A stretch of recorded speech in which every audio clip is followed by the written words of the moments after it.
अस्सलाम वालेकुम, कैसे हैं? मुकम्मल नावल आपकी खिदमत में हाजिर है। अगर आप मेरे चैनल पर नए हैं तो काइंडली चैनल को सब्सक्राइब करके कमेंट, लाइक और शेयर ज़रूर कीजिए। तो आइए नावल की तरफ चलते हैं।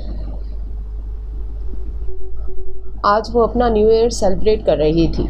उसका न्यू ईयर सबसे अलग होता था। जैसे ही घड़ी की सुइयां 12 बजाती तो वो अपने छोटे से केक पर सजी वाहिद कैंडल को बुझाती, फिर केक कट करती थी। पहले खुद खाती, फिर अपनी अम्मी को खिलाती।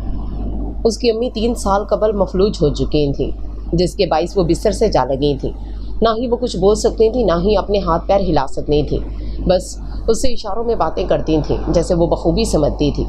अभी भी उसने केक काट कर उन्हें खिलाया और उनका कमज़ोर उनात्मा हाथ अपने हाथ में लिया और बोली, अम्मी दुआ कीजिएगा कि कल का दिन हमारे लिए ढेर सारी खुशियाँ लाए।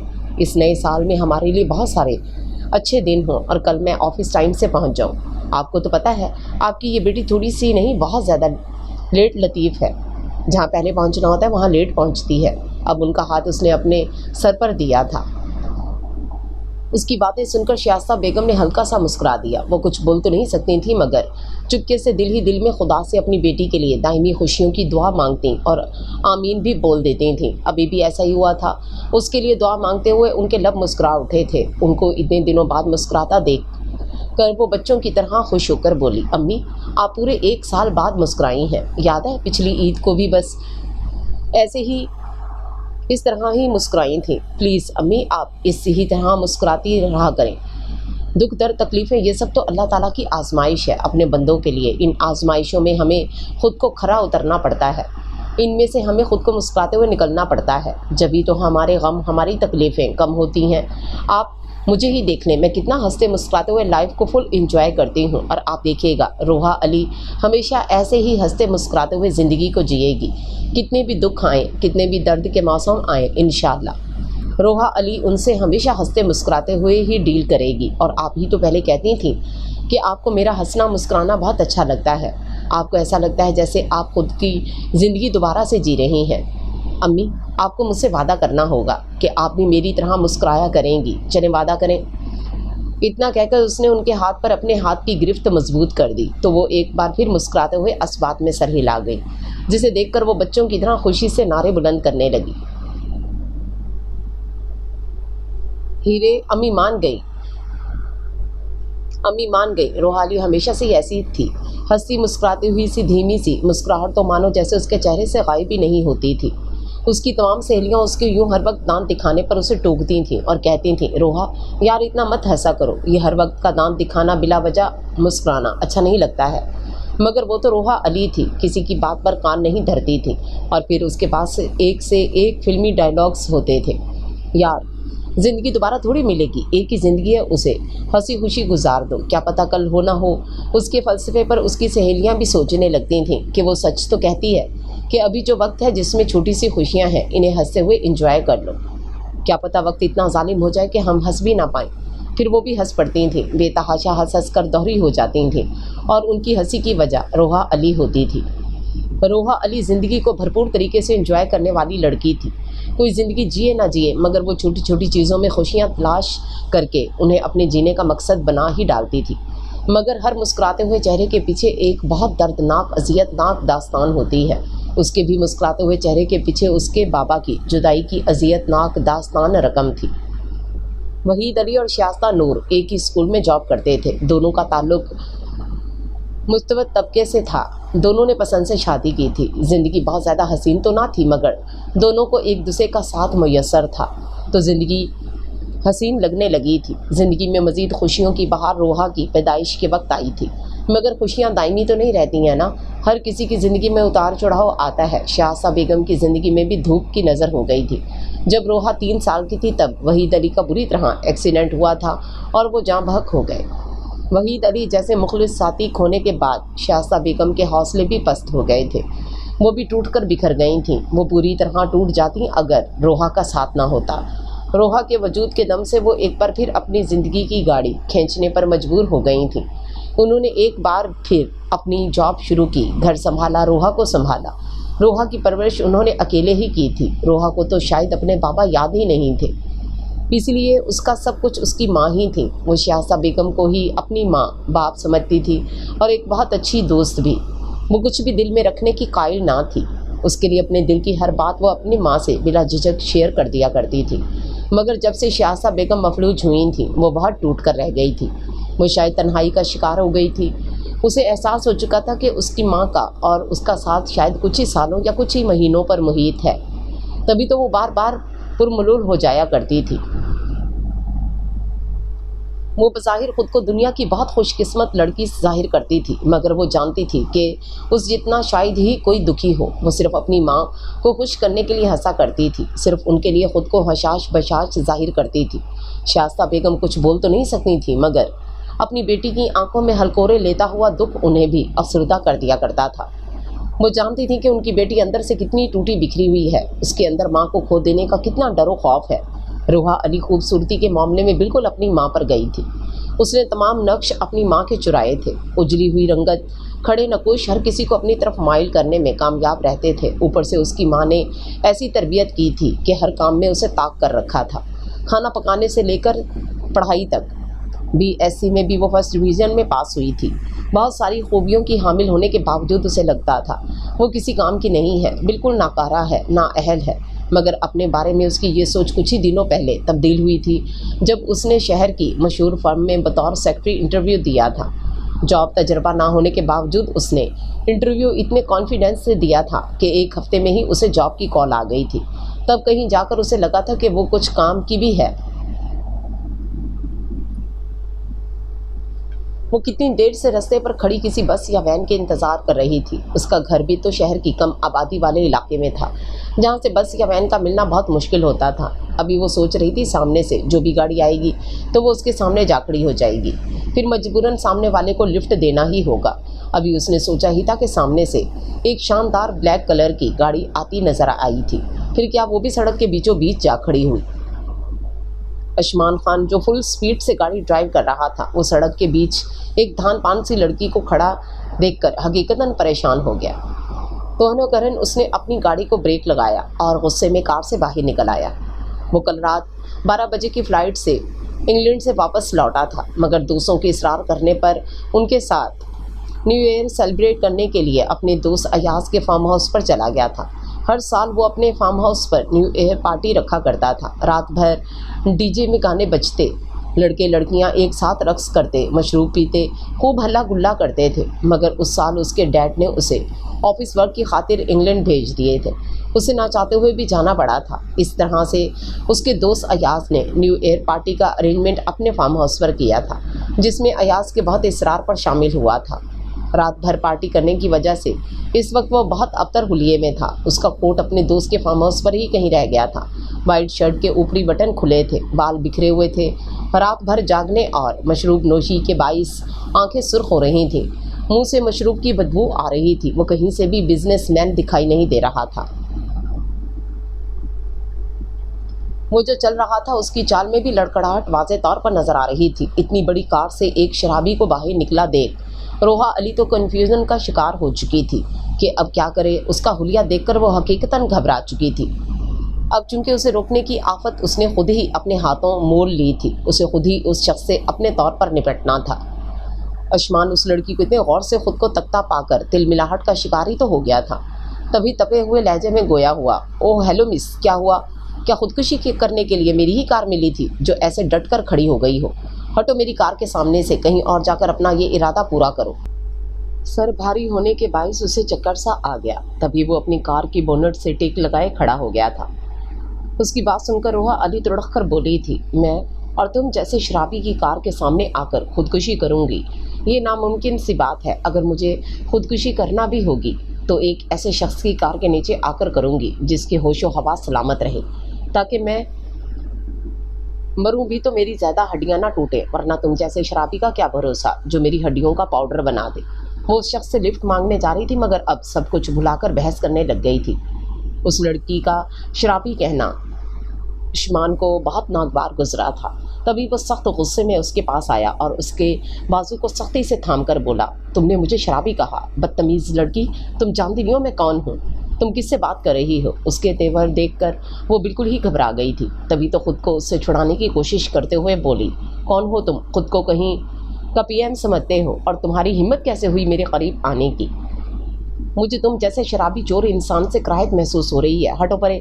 इतना कहकर रोहा ने उस शख्स को खुद से दूर किया। वो ढीले से अंदाज में खड़ा था, इसलिए उसके धक्का देने पर लड़खड़ा कर रह गया।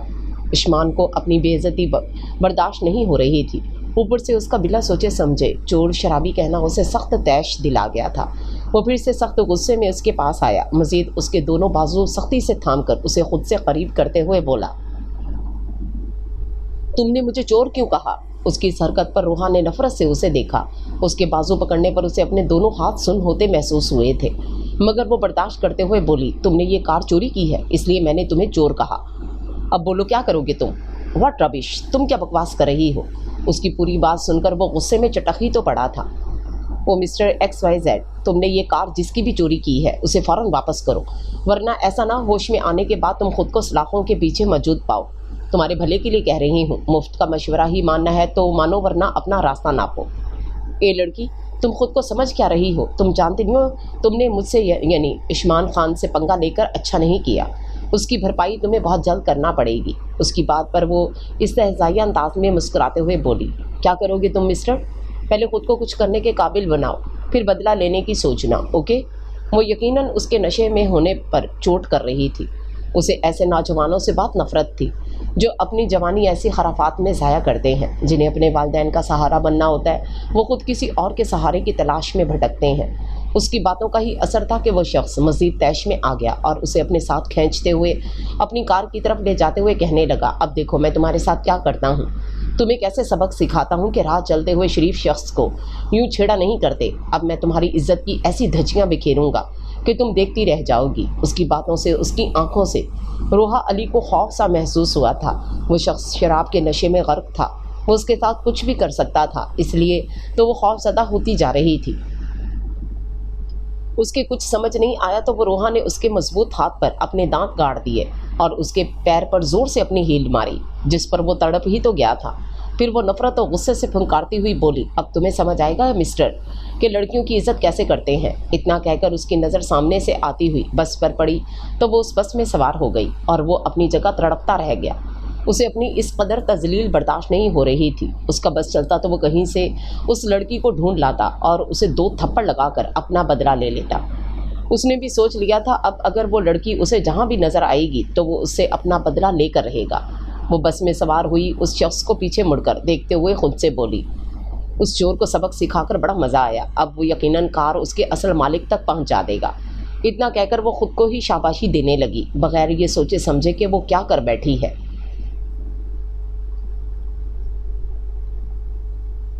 वो जैसे तैसे कार ड्राइव करके घर पहुंचा था। उसका जी चाह रहा था उस लड़की को कहीं से तलाश करके अपने सामने खड़ा करे और उसे शूट कर दे।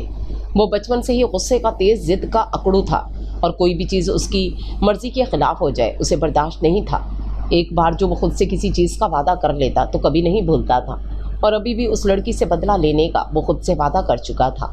सोफ़े की पुर्ज से सर टिकाए वो गुस्से में ज़ोर ज़ोर से मुलाजिम को आवाज़ देने लगा, अकबर, अकबर कहाँ मर गए हो? उसकी आवाज़ सुनकर मुलाजिम तो नहीं आया, हाँ अलबत्ता उसके वालिदैन ज़रूर आ गए थे। जरीना बेगम और तनवीर साहब घबराए हुए उसके पास आए और बोले, क्या हुआ उस्मान बेटा, तुम इतना चीख क्यों रहे हो? तुम्हारी ऐसी हालत किसने की और इंग्लैंड से कब वापस आए तुम?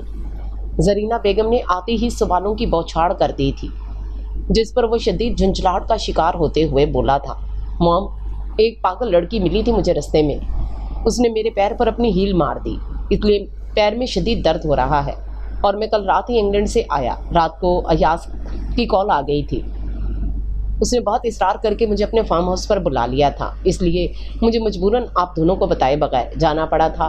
वो चाहे कितने भी गुस्से में क्यों ना रहता, मगर उसका लहजा अपने वालिदैन के सामने धीमा हो जाता था। अभी भी शदीद गुस्से में होने के बावजूद वो धीमा पड़ गया था। उसके गुस्से और झुंझलाहट को देखते हुए तनवीर साहब बोले, क्या नाम था उस लड़की का जिसने हमारे बेटे की ऐसी हालत की है? तनवीर साहब के सवाल पर उसकी निगाहों में रोहा अली का मुस्कुराता हुआ चेहरा घूम गया था। तभी वो कोफ्त से बोला, पता नहीं डैड, मगर मैं उस लड़की का सुराग लगा कर रहूँगा जिसने मेरी ऐसी हालत की। उसकी सुर्ख आंखें देखकर जरीना बेगम ने उसे मजीद बहस में पड़ने से बचाने के लिए कहा, आप दोनों बाद में बहस कीजिएगा, उस्मान पहले तुम फ्रेश होकर थोड़ी देर आराम करो, और तनवीर साहब आप ऑफिस के लिए निकलें, आप काफ़ी लेट हो चुके हैं। उस्मान ताबेदारी दिखाते हुए उठने लगा तो तनवीर साहब बोले, 1 मिनट उस्मान, मेरी बात सुनो। तनवीर साहब की बात सुनकर वो अपनी जगह से उठते उठते वापस ही बैठ गया और बोला, जी डैड। उसे वापस बैठता देखकर तनवीर साहब बोले, नई सेक्रेटरी का इंतज़ाम हो चुका है, आज उसका ज्वाइनिंग डे है। मुझे उम्मीद है इस बार तुम इस सेक्रेटरी की ज़्यादा परेशान नहीं करोगे। उनकी बात सुनकर वो धीमे से मुस्कुराते हुए बोला, जी डैड, इस नई सेक्रेटरी को भी आजमा लेते हैं। अगर ये मेरे मयार पर खरी ना उतरी तो उसे भी जॉब से हाथ धोना पड़ेगा। उसकी बात सुनकर तनवीर साहब सरासिमगी से बोले, उस्मान, रोहा अली बहुत अच्छी लड़की है। जॉब का तजर्बा तो नहीं है मगर तालीमी रिकॉर्ड बहुत अच्छा है। मुझे उम्मीद है इस बार तुम मुझे मायूस नहीं करोगे। उनकी बात पर वो अपने असली अंदाज में मुस्कुराते हुए बोला, ठीक है डैड, आप कह रहे हैं तो इस लड़की को भी आजमा लेते हैं। इतना कहकर वो अपने बेडरूम की तरफ बढ़ गया और इधर ज़रीना बेगम ने उन्हें तन्हा सोचों में गर्क देखकर बोली, क्या बात है तनवीर साहब, आप क्यों ऐसे बैठे हैं? उनकी बात पर तनवीर साहब उस्मान के रूम की तरफ देखते हुए बोले, ज़रीना बेगम, मैं उस्मान के गुस्से से बहुत परेशान हो चुका हूँ। आप तो जानती हैं उसके गुस्से को। ये उसकी 1 साल में 8वीं सेक्रेटरी है। छोटी सी गलती पर वो अपनी सेक्रेटरी को निकाल फेंकता है। अब पता नहीं रोहा अली कब तक टिक पाएगी। उनकी बात पर ज़रीना बेगम ने मुस्कुराते हुए बोली, आपका बेटा आप ही की तरह गुस्से का तेज़ है और आपके बेटे के गुस्से का इलाज भी मेरे पास है। अब हमें उस्मान की शादी करवा देनी चाहिए। क्या पता अमली ज़िंदगी में कदम रखते हुए ज़िद और गुस्सा करना छोड़ दे। उनकी बात से तनवीर साहब बहुत मुतासिर नज़र आ रहे थे। तभी बोले, हाँ मुझे भी यही लगता है। उस्मान की शादी हो गई तो उसका गुस्सा भी कम हो जाएगा। आप ऐसा करें, ख़ानदान में लड़कियां तलाश करें। उनकी बात पर ज़रीना बेगम अफसरदगी से बोली, आप तो जानते हैं पूरे ख़ानदान में आपका बेटा गुस्से का कितना मशहूर है। कोई लड़की उससे शादी नहीं करना चाहेगी। हमें अपने उस्मान के लिए ख़ानदान से बाहर की लड़की लानी होगी। उनकी बात पर तनवीर साहब के सामने हंसती मुस्कुराती रोहा अली का चेहरा घूम गया। तभी उनके लब मुस्कुरा उठे और वो बोले, ज़रीना बेगम, आप परेशान ना हो, मैंने उस्मान के लिए एक बहुत अच्छी लड़की देख रखी है। बस आप दुआ करें वो आपके बेटे को कबूल कर ले। उनकी बात पर ज़रीना बेगम खफगी से बोली, मेरे बेटे में क्या कमी है जो उसे कोई पसंद ना करे? हाँ बस गुस्से का ज़रा तेज़ है, मगर ये कोई ऐसी भी खामी नहीं। इस उम्र में लड़के होते ही ऐसे हैं। आप देखिएगा वो लड़की उस्मान के लिए इनकार नहीं कर पाएगी। उनके पुरयकीन लहजे पर तनवीर साहब मुस्कुराए तो वो मज़ीद खफगी से बोली, मुझे आपसे एक शिकायत है तनवीर साहब, आपने अपने बेटे के लिए अकेले अकेले ही लड़की तलाश कर ली और मुझे बताया भी नहीं। खैर ये सब छोड़ें, ये तो बता दें कि वो लड़की कहाँ रहती है, कैसी दिखती है और किसकी बेटी है? क्या आपके किसी जानने वालों में से है? उनके इतने पुरजोश होने पर तनवीर साहब तहम्मुल से बोले, जानता हूँ आपको अपने बेटे की शादी करवाने का बहुत शौक़ है, मगर ज़रा तहम्मुल से बेगम, कहीं ऐसा ना हो हमारे खुशी के आप चकरा कर मेरे कदमों में ही ढेर ना हो जाए। ज़रीना बेगम जानती थी कि वो मजाक कर रहे हैं। तभी वो बगैर बुरा मनाए मुस्कुराने लगी थी। अच्छा अब बता भी दें तनवीर साहब वो लड़की कौन है? उनके अताउलेपन पर तनवीर साहब तहम्मुल से गोया हुए। अभी मैं उस्मान से उसकी सेक्रेटरी की बात कर रहा था। वही लड़की मुझे उस्मान के लिए बहुत पसंद आई है। बहुत खूबसूरत मासूम सी है रोहा अली। मुस्कुराहट तो जैसे उसके चेहरे से बिछड़ती ही नहीं है और तालीमी रिकॉर्ड भी काफ़ी शानदार है। उन्हें रोहा अली की तारीफ़ में कलाबे मिलाते देखकर ज़रीना बेगम बोली, हाँ हमें उस्मान के लिए ऐसी ही लड़की की तलाश है जो हमारे बेटे को हंसना सिखा दे। हाँ सही कह रही हैं ज़रीना बेगम, आप हमारे उस्मान के साथ रोहा अली ही जचेगी। अच्छा तो कब मिला रहे हैं आप मुझे रोहा अली से? उनकी बात सुनकर तनवीर साहब मुस्कुराते हुए अपनी जगह से उठते हुए बोले, जब आप कहेंगी तब मिलवा दूंगा, अभी तो फ़िलहाल मुझे ऑफिस जाना है। इतना कहकर वो उठकर वहाँ से चले गए और ज़रीना बेगम किचन की तरफ बढ़ गई। रोहा अली को क्या पता था जिस शख्स को वो चोर शराबी जैसे लफ्ज़ों से नवाज रही थी, किस्मत उसे उसी ही के दर पर ला खड़ा करेगी। उसे क्या पता था उसका मुस्तकबिल उस्मान खान जैसे सफाक शख्स के हाथ में है। वो ऑफिस आई तो सबने उसका खुशदिली से खैर मकदम किया, उसे मुबारकबाद दी और साथ ही उसे ये भी जता दिया कि वो उस्मान खान से बचकर रहे क्योंकि वो गुस्से का बहुत तेज़ है, और साथ ही ये भी बता दिया कि वो उसकी 8वीं सेक्रेटरी है, और ये भी बता दिया कि वो पिछले 2 हफ्तों से ऑफिस के काम के सिलसिले में इंग्लैंड गया था और अब शायद उसकी आमद मुमकिन हो।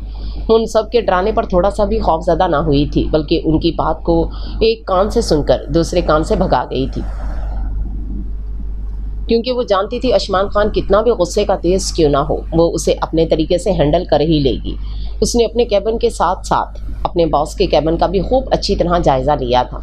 उसके बॉस का कैबिन शीशे का बना हुआ था उस केबिन की हर चीज़ निहायत ही खूबसूरती और नफासत से रखी हुई थी। वैसे तो पूरा ऑफिस ही खूबसूरत था, मगर उसके बॉस के केबिन की बात ही कुछ और थी। उसने अपने केबिन का जायज़ा लिया, जिसकी दीवारों पर डल रंग का कलर था। उसे रंग बिरंगी चीज़ें पसंद थीं, इसलिए उसने अपने तय अपने केबिन को सजा लिया।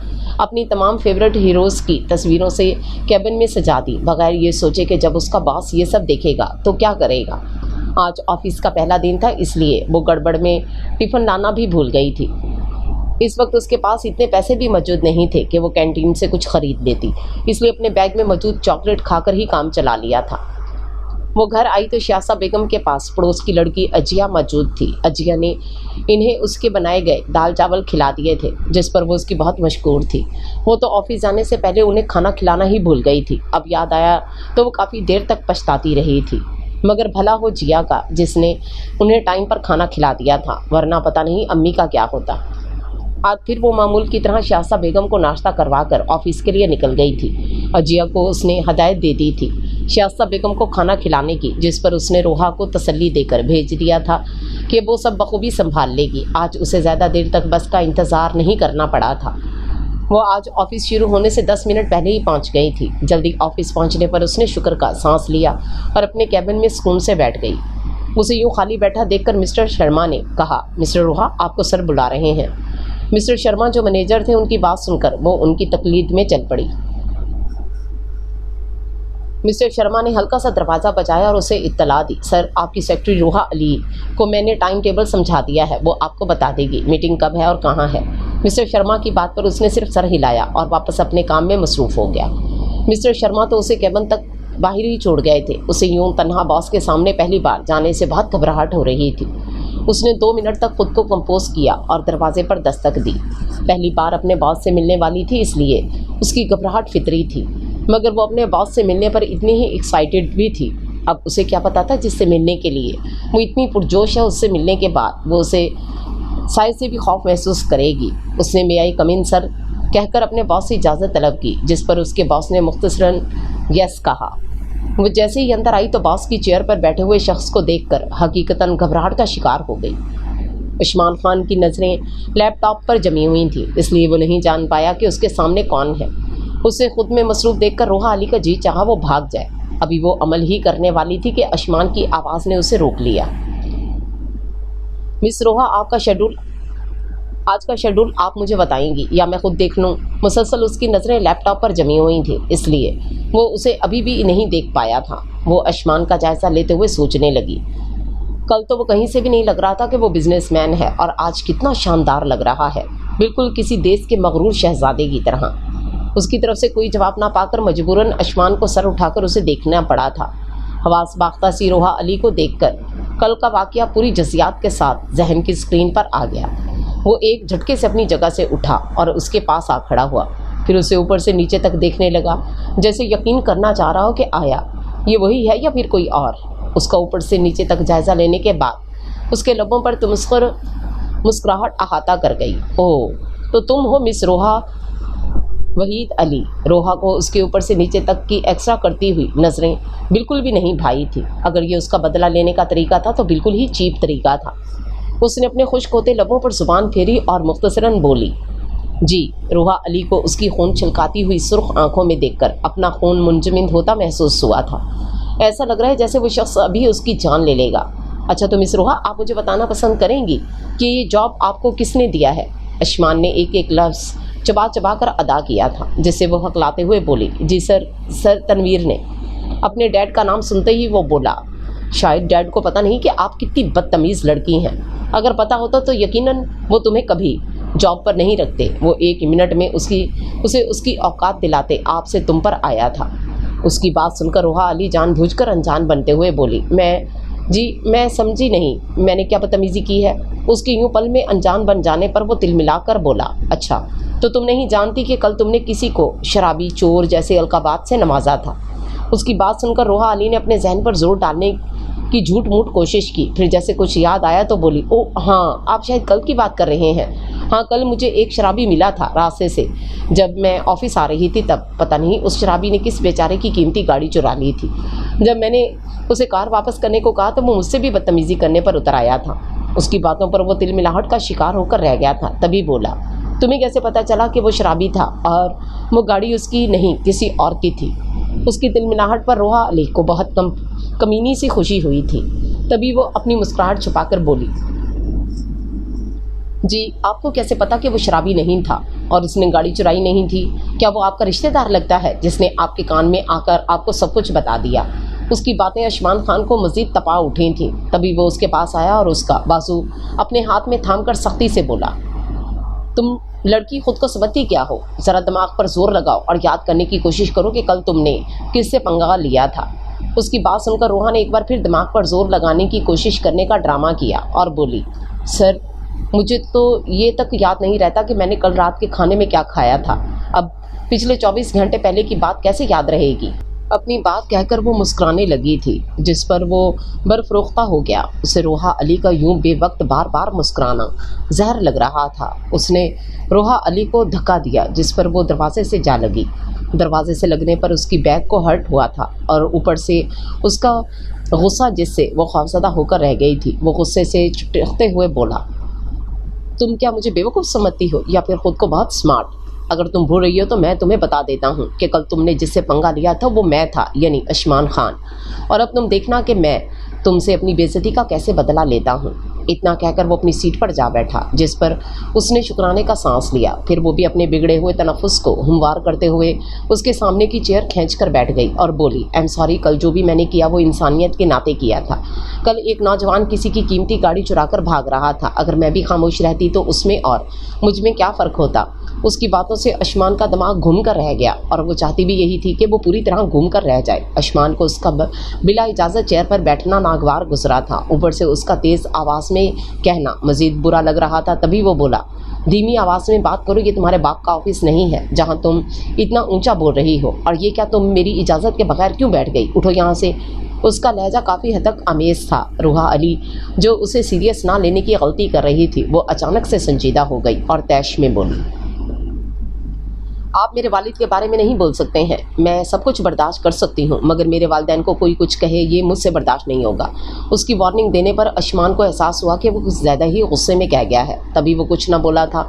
फिर वो चेयर पर से उठ गई और संजीदगी से बोली, जानती हूँ कल गलती हुई थी मुझसे आपको ना पहचानने की। अगर मेरी जगह कोई दूसरा भी होता तो वो शायद आपको शराबी समझने की गलती कर बैठता। और आप इतनी सी बात को जवाब बनाकर मुझसे बदला लेना चाहते हैं तो ठीक है, अभी मुझे जॉब से निकाल दें, आपका बदला भी पूरा हो जाएगा और मेरी भी आपसे जान छूटेगी। उसकी बात सुनकर अशमान तप कर बोला, मुझे तुम्हारी एडवाइस की ज़रूरत नहीं है, अपना मशवरा अपने पास रखो। मैं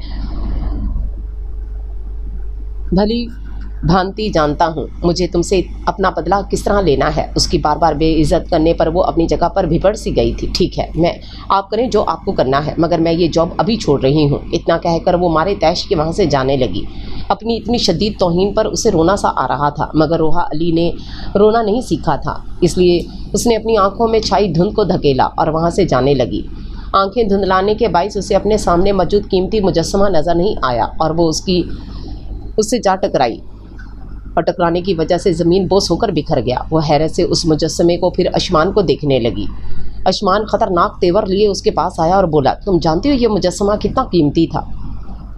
इसकी कीमत का अंदाज़ा है तुम्हें? उसकी बात पर वो मुँह से कुछ नहीं बोली, बस नफ़ी में सर हिलाकर रह गई। तभी वो मज़ीद बोला, ये मुजस्समा पूरे 40,000 का था, जिसे तुमने एक झटके में तोड़ दिया। उस मुजस्समे की कीमत सुनकर तो उसका सर ही चकरा कर रह गया।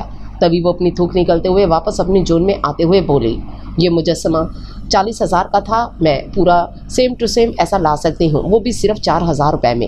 वो इतने महंगे और कीमती मुजस्समे का यूँ मजाक बना रही थी। वो वाकई में बहुत खूबसूरत था और उसका फेवरेट भी, जभी तो उसे अपने कैबिन में रखा था। तुम इतने कीमती मुजस्समे की इतनी कम कीमत लगा रही हो, तुम्हें अंदाज़ा भी है क्या कह रही हो तुम? उसकी बात पर वो हमन्नक बनी खड़ी रही। तभी वो बोला, तुम्हारी नज़रों में इसकी कीमत जितनी भी हो मुझे उससे कुछ नहीं लेना, बस तुम मुझे इसकी कीमत अदा कर दो और यहाँ से चली जाओ। 40,000 रोहा अली के लिए बहुत बड़ी कीमत थी, तभी तो वो चकरा कर रह गई और 40,000 अशमान खान के लिए बहुत कम थे। इतना तो वो अपने दोस्तों से मिलने पर एक ही बारी में खर्च कर लिया करता था, मगर अशमान को रोहा अली से बदला लेना था, इसलिए उससे कीमत वसूल करना जा रहा था। मैं आपको इतने पैसे कैसे दूंगी? इतनी तो मेरी सैलरी है जितना आप मुझसे इस स्कल्पटेड के मांग रहे हैं। उसकी घबराहट पर अशमान खान को बहुत खुशी हो रही थी।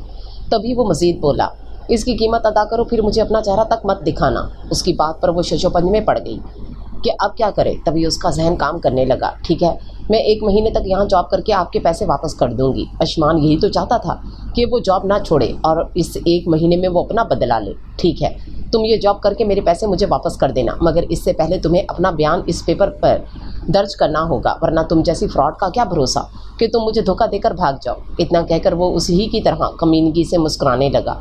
उसकी मुस्कुराहट रोहा अली को जहर लग रही थी, मगर वो बर्दाश्त करने पर मजबूर थी। फिर उसने रोहा अली का बयान उस पेपर पर दर्ज करवाया और उसे जाने दिया। उसे जान छूटने पर रोहा ने सुकून का सांस लिया फिर और अपना काम करने लग गई। वो घर आई तो बुरी खबर उसकी मुंतज़िर थी। शाहसा बेगम की अचानक तबीयत ख़राब हो चुकी थी, जिसके बायस उन्हें हॉस्पिटल में एडमिट करवाना पड़ा था। डॉक्टर उनका चेकअप करके गया था और अब वो उन्हें तसल्ली देते हुए बोली थी, अम्मी आप परेशान ना हो, डॉक्टर ने कहा है आप जल्दी ठीक हो जाएंगी। उन्हें तसल्ली देते हुए उसका लहजा उसे खुद को भी अजनबी सा लग रहा था, मगर फिर भी वो उन्हें झूठी तसल्ली दे रही थी। उसकी झूठी तसल्ली पर शाहसा बेगम मुस्कुराकर रह गई थी। फिर वो उनका दिल बहलाने के लिए उन्हें अपने ऑफिस के किस्से सुनाने लगी। उसकी बातों में आधा झूठ आधा सच छुपा हुआ था। डॉक्टर ने शायद उन्हें नींद का इंजेक्शन लगाया था, जिसके बायस वो जल्दी सो गई थी। उन्हें सोता देखकर वो अपनी जगह से उठी, उनकी पेशानी पर बोसा दिया, उन्हें चादर ओढ़ाकर रूम से बाहर निकल गई। वो इन्हें प्राइवेट हॉस्पिटल ले आई थी। हॉस्पिटल ज़्यादा बड़ा तो ना था, मगर इंतज़ामिया अच्छा था और डॉक्टर्स भी, जिन्होंने बर वक्त शाहसा बेगम का ट्रीटमेंट करके उनकी जान बचा ली थी। वो संगी बेंच पर जाकर बैठ गई और अपने माजी को सोचने लगी। उसके वालिद के जाने के बाद उसकी माँ ने उसे कितनी मेहनत और मुशक्क़त करके पाला था। उनकी मुख्तसर सी तनख्वाह में दोनों का गुजारा मुश्किल सा था, मगर फिर भी वो अपनी ख्वाहिशात का, अपनी ज़रूरियात की चीज़ों का तर्क करके उसके लिए जीती आई थी। उसकी खुशियों के लिए वो अपनी हर ख्वाहिशात को मार कर जी रही थी और अब जो उन्हें अपने किए का सिला मिलना था, अब वो इतनी मजबूर और लागर हो चुकी थी कि सही से खुशियों को भी इंजॉय नहीं कर पाती थी। वो जानती थी उसकी माँ जीने की उम्मीद हारती जा रही है, मगर वो उन्हें यूँ हारते हुए नहीं देख सकती थी। उन्हें उसके लिए जीना ही था। ये मेहनत, ये जॉब वो सिर्फ उनके लिए ही तो कर रही थी। अपनी माँ के बारे में सोचते सोचते उसका ध्यान आयुष्मान खान जैसे खूनख्वार बंदे की तरफ चला गया। उसे सोते उसने झुरझुरी सी ली और वहीं बेंच पर सर टिकाकर आंखें मूंद गई। सर्दी का शिद्दत से एहसास हुआ तो उसकी आंखें खुल गईं। उसने अपनी धुंधलाई हुई सी आंखों से अपने इर्द गिर्द देखा। वो कल रात को सोचों के भंवर में इस कदर उलझ गई थी कि उसे पता ही नहीं चला कि वो कहाँ सो रही है। बेंच पर सोने के बायस उसका पूरा बदन अकड़ गया था, सर अलग चकरा रहा था। उसने बेंच पर पड़ा मोबाइल उठाकर उसमें टाइम देखा। अभी सुबह के 6 बज रहे थे। जभी तो आसपास किसी जीरू का कोई नामो निशान नहीं था। अपने अकड़े हुए बदन को ज़बरदस्ती घसीटते हुए वो शाहसा बेगम के रूम की तरफ आ गई। शाहसा बेगम अभी तक सोई हुई थी। उन्हें सोता देखकर उसे इत्मीनान सा हुआ। तभी वो एक बार फिर सोफे पर जाकर अपनी अधूरी नींद पूरी करने लगी। वो ख्वाबो खरगोश के मज़े लूट रही थी, तभी नर्स की आवाज़ उसकी समातों से टकराई थी। ए लड़की, उठ जाओ, देखो कितना वक्त गुजर गया है, तुम्हें काम पर भी तो जाना होगा ना। नर्स की पुकार पर उसका जहन बेदार हुआ और वो झट से अपनी जगह से उठी। दीवार गिर घड़ी पर टाइम देखा, जिसमें 9:30 बज रहे थे। उसके पास ऑफिस जाने के लिए सिर्फ आधा घंटा था। इस आधे घंटे में उसे खुद भी नाश्ता करना था, अपनी माँ को भी करवाना था और तैयारी करने में अलग वक्त ज़ाया होता। उसने जैसे तैसे अपनी तैयारी की और शाहसा बेगम को नाश्ता करवाया और ख़ुद बिना नाश्ता किए ही निकल पड़ी। ऑफिस पहुंचने में कल की बनिस्बत आज अच्छी खासी देर हो चुकी थी। आयुष्मान खान पिछले आधे घंटे से उसके कैबिन में उसका वेट कर रहा था। अगर उसका बस चलता तो वो कब का उसे जॉब से फारिग कर देता, मगर उससे अपनी बेइज्जती का बदला लिए बगैर वो उसे जॉब से फारिग नहीं करना चाहता था। उसने मिस्टर शर्मा को पहले ही हदायत दे दी थी कि रोहा जैसे ही ऑफिस आए पहले वो उसे उसके कैबिन में भेजे। उसकी हदायत के मुताबिक उसके मिस्टर शर्मा ने रोहा अली को पहले उसके कैबिन में जाने को कहा तो वो कुरानी आयात का विर्द करते उसके कैबिन में आ गई। वो हमेशा की तरह अपने काम में मगन था। उसे देखकर वो धीमे से बोली, आपने मुझे बुलाया सर? उसकी बात पर वो गुस्से से बोला, जी, मैं पिछले आधे घंटे से आपका मुलाजिम बना आपके आने का इंतज़ार कर रहा था कि मोहतरमा कब आएगी और मैं कब अपना काम शुरू करूँगा। उसकी बात पर वो शर्मिंदा सी होकर बोली, सॉरी सर, आइंदा ऐसा नहीं होगा, मैं हॉस्पिटल में थी इसलिए लेट हो गई। उसका हुलिया ही बता रहा था कि वो कहाँ से आ रही है, मगर आयुष्मान को उसकी बात का यकीन नहीं आया था, इसलिए वो धाड़ते हुए बोला, मुझे तुम्हारे किसी बहाने की ज़रूरत नहीं है, अपना ड्रामा खुद तक ही महदूद रखो तो तुम्हारे हक़ में बेहतर होगा। वो उसे एक बार फिर बेइज्जत करके अपने काम में मसरूफ़ हो गया था। रोहा अली अपना जी कड़ा करके अपनी तजलील बर्दाश्त करती रही, वरना उसके बस में होता तो वो कब का 2 हर्फ भेज कर चली गई होती वहाँ से। आज फिर वो हॉस्पिटल से आई थी। वो अपनी धुन में अपने कैबिन की तरफ बढ़ आई थी। ये देखे बगैर उसके कैबिन में कोई और भी मौजूद है। उसने जैसे ही अपने कैबिन का दरवाज़ा खोला तो उसे सामने अपनी चेयर पर वो बैठा हुआ देखा। उसे देखकर रोहा के मुंह के साविये बिगड़ गए, मगर उसे बर्दाश्त करना रोहा अली की मजबूरी थी। तभी वो अपने चेहरे पर मुस्कुराहट सजाए अंदर की तरफ बढ़ने लगी। अभी उसने 2 ही कदम आगे की तरफ बढ़ाए थे कि वो बोला, वहीं रुक जाओ रोहा अली। उसके हुक्म पर वो अपनी जगह शस्त्र सी होकर रह गई। तभी बोली, क्या हुआ सर, मुझसे मजीद कोई गलती हो गई? उसकी बात पर वो संजीदगी से बोला, हाँ गलती तो बहुत बड़ी हुई है रोहा अली। उसकी बात पर वो उकताकर बोली, अब क्या किया है मैंने? तुमने मेरे ऑफिस को कबाड़ खाना बना दिया है, तमाम फालतू तस्वीरों से कैबिन भर दिया है, और फिर मुझसे पूछ रही हो कि क्या किया है। उसकी बात पर वो अपने कैबिन को देखने लगी, जो कबाड़ खाना तो बिल्कुल भी नहीं लग रहा था। सर, कैबिन कबाड़ खाना तो बिल्कुल नहीं लग रहा है, आपको गलत फहमी हुई है। उसकी बात पर वो मजीद तैश में आ गया था। तभी उसने वहाँ मौजूद तमाम तस्वीरों को निकालकर डस्टबिन में डाल दिया और बोला, आइंदा मुझे अपने ऑफिस में ऐसी चीज़ें नज़र नहीं आनी चाहिए। अशमान की इस हरकत पर उसका जी चाह रहा था धाड़े मार मार कर रोए। पहले ही शाहसा बेगम की वजह से वो परेशान थी, ऊपर से उसका ऐसा सरद रवैया उसे रोने पर मजबूर कर रहा था, मगर वो भी अपने ज़ब्त को आजमाती रही।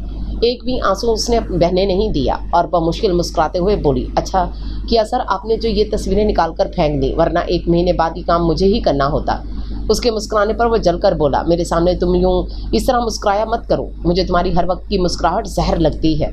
उसकी बात पर रोहा की मुस्कुराहट मजीद गहरी हो चुकी थी। तभी वो बोली, अच्छा आपको मेरी मुस्कुराहट जहर लगती है तो आप मुझे जॉब से निकाल दें, मैं बखुशी जॉब छोड़ने पर राज़ी हूँ। उसकी बात पर वो खशमगी नज़रों से उसे घूरते हुए बोला, यही तो प्रॉब्लम है मिस रोहा, मैं तुमको जॉब से नहीं निकाल सकता। अगर तुमको फारिग कर दिया तो मेरा बदला कैसे पूरा होगा? उसकी बात पर वो मुतवज़्ज़ब सी हुई और वो मज़ीद कुछ कहता, मगर उसका फ़ोन बजने लगा, जिस पर वो वहाँ से चला गया। उसके जाते ही वो अपना बिखरा हुआ कैबिन दुरुस्त करने लगी। अभी उसने सही से सांस भी नहीं लिया था कि उसे अशमान ने कैबिन में तलब किया। उसने एक गहरी सांस खारिज की और उसके कैबिन की तरफ बढ़ गई। उससे इजाज़त लेकर वो अंदर आई तो वो बोला, मिस रोहा अपना तमाम ज़रूरी सामान साथ रख लो और मेरे साथ चलो। उसके हुक्म पर वो हैरत ज़दा होकर बोली, मगर सर हम कहाँ जा रहे हैं? उसके सवाल पर वो उसे घूरते हुए बोला, मैंने तुम्हें सवाल करने का हक़ नहीं दिया। उसकी बात पर वो कंधे उचकाकर अपना बैग लेकर उसके पीछे चल पड़ी। वो अपनी कार में बैठा हुआ था। वो कार के बाहर खड़ी सोच रही थी कि वो उसकी शानदार सी कार में बैठे या ना बैठे। तभी वो ज़ोर से धाड़ा, मिस रोहा तुम्हें मैंने यूँ मुराकबे में खड़े रहने के लिए कहा है, जल्दी से कार में बैठो। उसके हुक्म पर वो कार में बैठ गई और उसे हमनकों की तरह देखने लगी, जिस पर वो चिढ़कर बोला, अब क्या ऐसे बैठने का इरादा है? सीट बेल्ट कौन बांधेगा? उसकी बात पर वो होश में आई और सीट बेल्ट बांधने लगी। कुछ ही पलों में अशमान की गाड़ी हवाओं से बातें करने लगी थी। बात ये हुई थी कि उसे घबराई हुई जरीना बेगम का कॉल आया था कि तनवीर साहब की शुगर हाई हो चुकी है और वो किसी तौर पर भी इंसुलिन नहीं लगवा रहे हैं। उसे पता था जब तक वो खुद होकर घर नहीं जाएगा तब तक उसके डैड ऐसे ही ज़िद पर अड़े रहेंगे। रोज़ की बनिस्बत ऑफिस में आज काम भी ज़्यादा था, इसलिए उसने रोहा अली को अपने साथ घर ले जाने का फ़ैसला किया ताकि डैड को इंसुलिन भी लग जाए और उसका काम भी हो जाए। 10 मिनट की ड्राइविंग के बाद वो उसके घर पहुँचे थे। उसने पोर्च में अपनी गाड़ी खड़ी की और बग़ैर उसे कुछ कहे उजलत में चला गया। उसे अशमान का यूँ खुद को तन्हा छोड़ना बहुत नागवार गुजरा था, मगर वो बर्दाश्त कर गई। फिर वो उसकी कार से निकलकर उसके ताक़ुब में चल पड़ी। उसे सामने ही लाउंज में परेशान सी जरीना बेगम बैठी हुई नजर आई तो वो समझ गई कि ये हो ना हो अशमान की मदर है। तभी वो धीमी आवाज़ में उन्हें सलाम कर बैठी, अस्सलाम वालेकुम आंटी। अशमान के पीछे आई हुई लड़की को देख जरीना बेगम समझ गई थी कि वो रोहा अली है। तभी वो मुस्कुराते हुए उसके सलाम का जवाब देकर बोली, वालेकुम सलाम, क्या तुम रोहा अली हो? उनकी बात सुनकर वो हैरान सी होकर रह गई। तभी तो अपनी हैरत पर काबू पाते हुए बोली, जी आंटी मैं रोहा हूँ, मगर आप मुझे कैसे जानती हैं? उसे लग रहा था अशमान ने ज़रूर बुरे लफ्ज़ों में उसका जिक्र अपने वालिदैन से किया होगा, जभी तो वो पहली मुलाकात में जान गई थी कि वो रोहा अली है। वो खामखा अशमान के बारे में बदगुमान होकर सोच रही थी। तभी जरीना बेगम मुस्कुराते हुए बोली, मुझे आपके बारे में अशमान के डैड ने बताया, वो आपकी बहुत तारीफ़ कर रहे थे। उनकी बात पर उसके चेहरे पर धीमा सा तबस्सुम बिखर गया था। वो मुस्कुराती हुई रोहा अली को देखकर तनवीर साहब की पसंद को दाद देती रही थी। अशमान तो आते ही तनवीर साहब के रूम में घुस गया था। उसे भी तनवीर साहब की फ़िक्र हो रही थी। तभी वो बोली, आंटी सर को क्या हुआ है? क्या उनकी तबीयत बहुत ज़्यादा ख़राब है? उसकी फ़िक्रमंदी पर जरीना बेगम मुस्कुराते हुए बोली, नहीं बेटा, बस उनकी शुगर हाई हो गई थी और वो इंसुलिन लगवाने से इनकार कर रहे थे। मेरा तो कहना वो मानते नहीं, इसलिए मैं उन्हें हैंडल करने के लिए अशमान को बुलवा लिया। उनकी बात पर वो एक बार फिर बोली, क्या आंटी मैं सर से मिल सकती हूँ? उसकी बात पर वो धीरे से बोली, हाँ बेटा क्यों नहीं, आओ मेरे साथ। इतना कहकर वो उसे लेकर अपने और तनवीर साहब के मुश्तरका रूम में ले आई। अशमान तनवीर साहब के करीब बैठा उनसे कह रहा था, डैड आप क्यों ज़िद करते हैं?